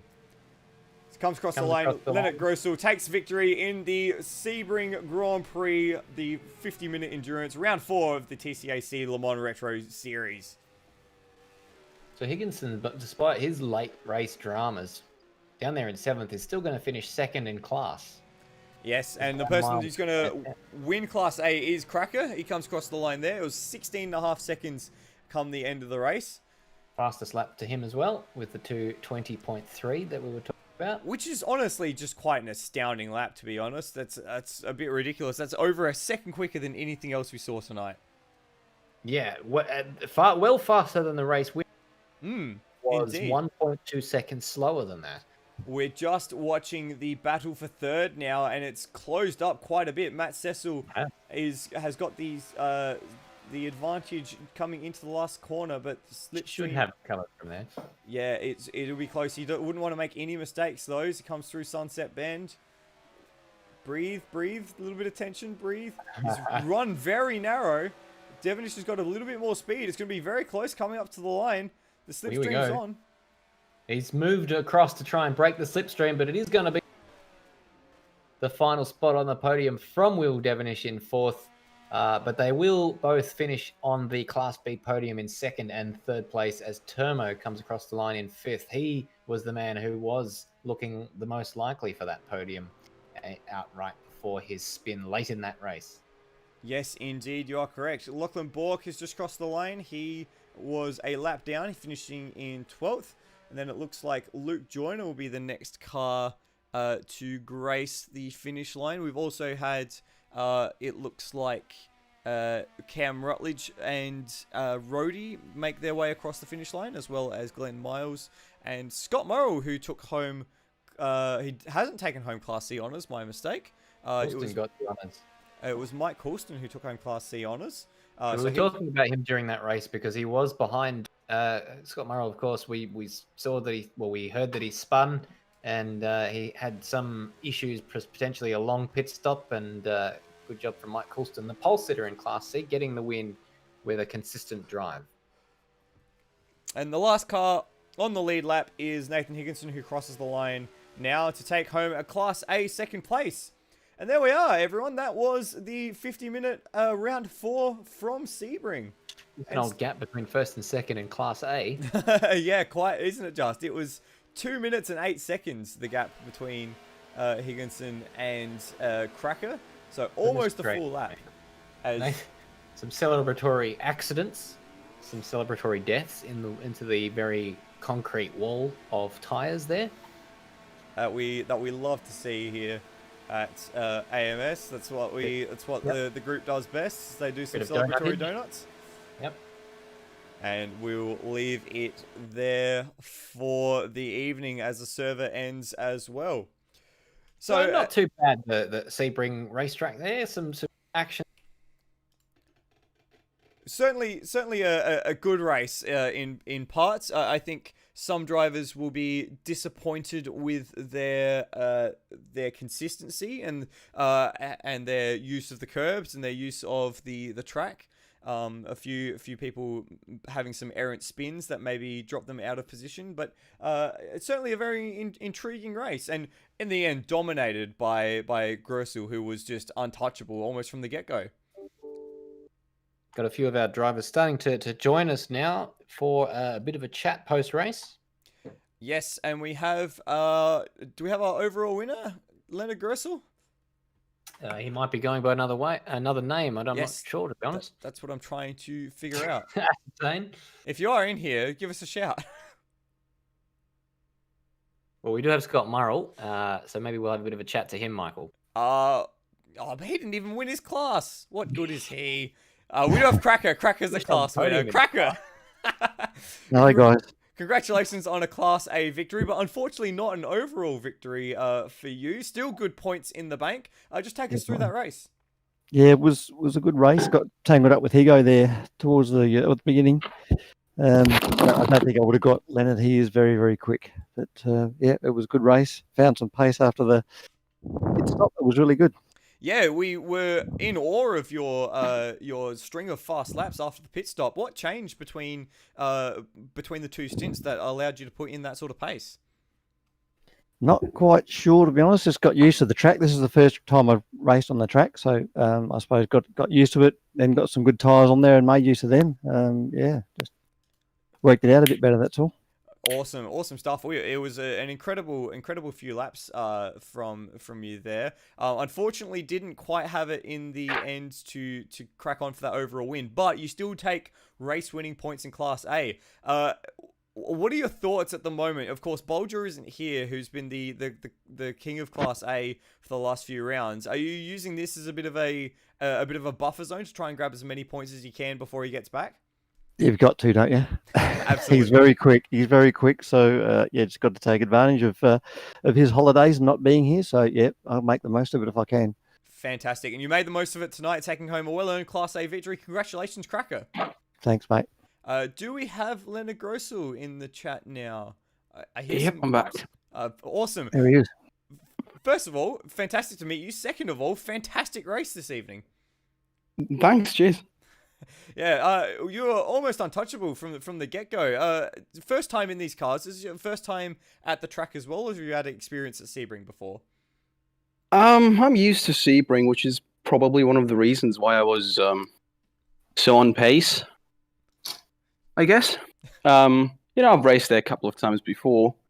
Not in these cars, obviously, but I'm sort of used to the Aussie racing cars, so I sort of know how to drive them, I suppose. Yes, and these have been likened to the Aussie racing cars, just with a bit of a different skin. How did you find the cars? Of course, if it was your first time going, you would have been brand new to them. How do you find the series? How do you find the cars? Very much enjoyable. Very fun to drive. Very technical. Have to really get your braking and everything. All your marks down. Really enjoying it. Fantastic, and I hope that you join us. Do you have plans for racing the remainder of this series and a few of the other ASR series? I might hop in as a wild card if the chance is there. As I'm looking into some other leagues as well, Yeah. But Cool. yeah, if I can race as a wild card again, I would happily do so. Awesome. Well, I hope you do, because it was a stellar performance tonight, and it would be great to see a bit more of that. So congratulations on your debut victory for us tonight. Yeah. Cheers. And our Class C winner was Mike Coulston, the Camel Toe Racing Machine. Mike, a bit of a frantic race from you there. It was a good battling in the early and the middle stages, and then you came out of the pits with a nice gap, and you managed to the end. Well done. Thank you very much. Yeah, no, I was enjoying racing with Scotty, and then he ended up going left when I went right, and continued racing on, really, and from there, yeah, I was still trying to maintain a consistent lap time as much as I could. The guys put a bet on me at the end of the race that I do a drive-through to try and bring the field closer together, so I did that, and then just kept racing. Yeah, it was good. Enjoyed it. Fantastic. Class C seems to have a lot of really good competitiveness. The qualifying times between yourself and Murrell, Rhodey, and Rutledge in the 3 matches were all very close. You were line astern to begin with. It looks like a really fun class to be engaged in at the moment. Yeah, no, it is. And it's also, it's a bit of a weird thing when you're racing against people, but very supportive class as well. We're all helping each other on setups and everything else. So, yeah, no, it's good. I enjoy it. Fantastic. Will you be enjoying it and saying such nice things come the end of the season when we head to where do we go to the end of the season? Is that Spa-Francorchamps or Le Mans? I love Spa. Are you gonna be as kind to your fellow competitors on those races? No, hell no. No, that's a one-off. That's it.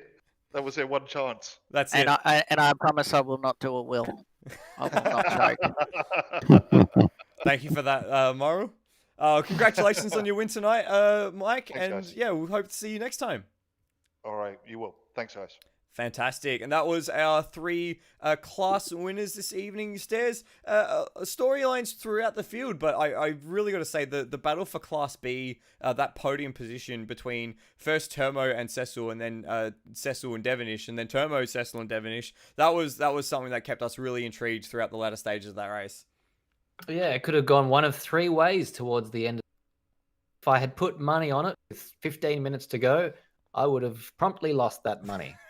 Yes, and you and me as well. Sorry, Cecil. It's not that we didn't believe in you. It's just that we didn't believe in you.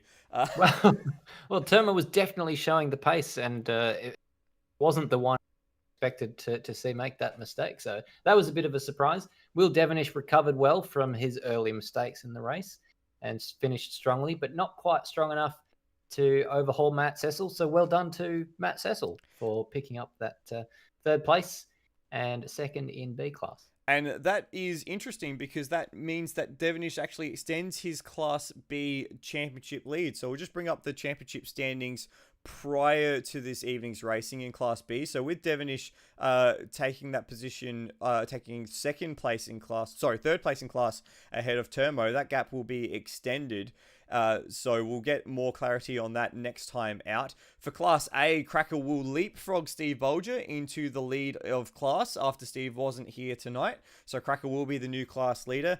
And in Class C, it is still very tight. I think, in fact, Coulston will take the Class C lead into the next round as Rhodey finished in 3rd. So intrigue all around for the next round of the season, it says. Yeah, absolutely. Very interesting to see the Class B points that you showed before going into tonight, because with Will Devonish and Termo, the top 2 in that championship, that late mistake for Termo in the race tonight really hurt his championship push, because that would have closed right up if he'd stayed ahead of Will. Yes, indeed, especially with the bigger points waiting tonight for the endurance round. That is all from Sebring tonight. Next time out, we will be back to the sprint format at VIR Grand West. Another longer track for these cars to really stretch their legs around. That'll be on April March 31st. So in a week's time. Oh, geez, I've got to get my acts together then and get into making some more features for you guys. First, I want to thank you very much, Stairs, for joining along tonight. Thank you for having me, Michael. And thank you for everyone who has been watching along at home and for the competitors. And thank you very much, Steve DeVries, for the work with the graphics, including a late adjustment to the commentary graphics tonight. And thank you, of course, to Brock Harvey, Benjamin Rhodes, and Will Devonish on their work on the mod and all their work in administrating the series. I've been Michael Zalavari. Thank you very much for watching. Peace out.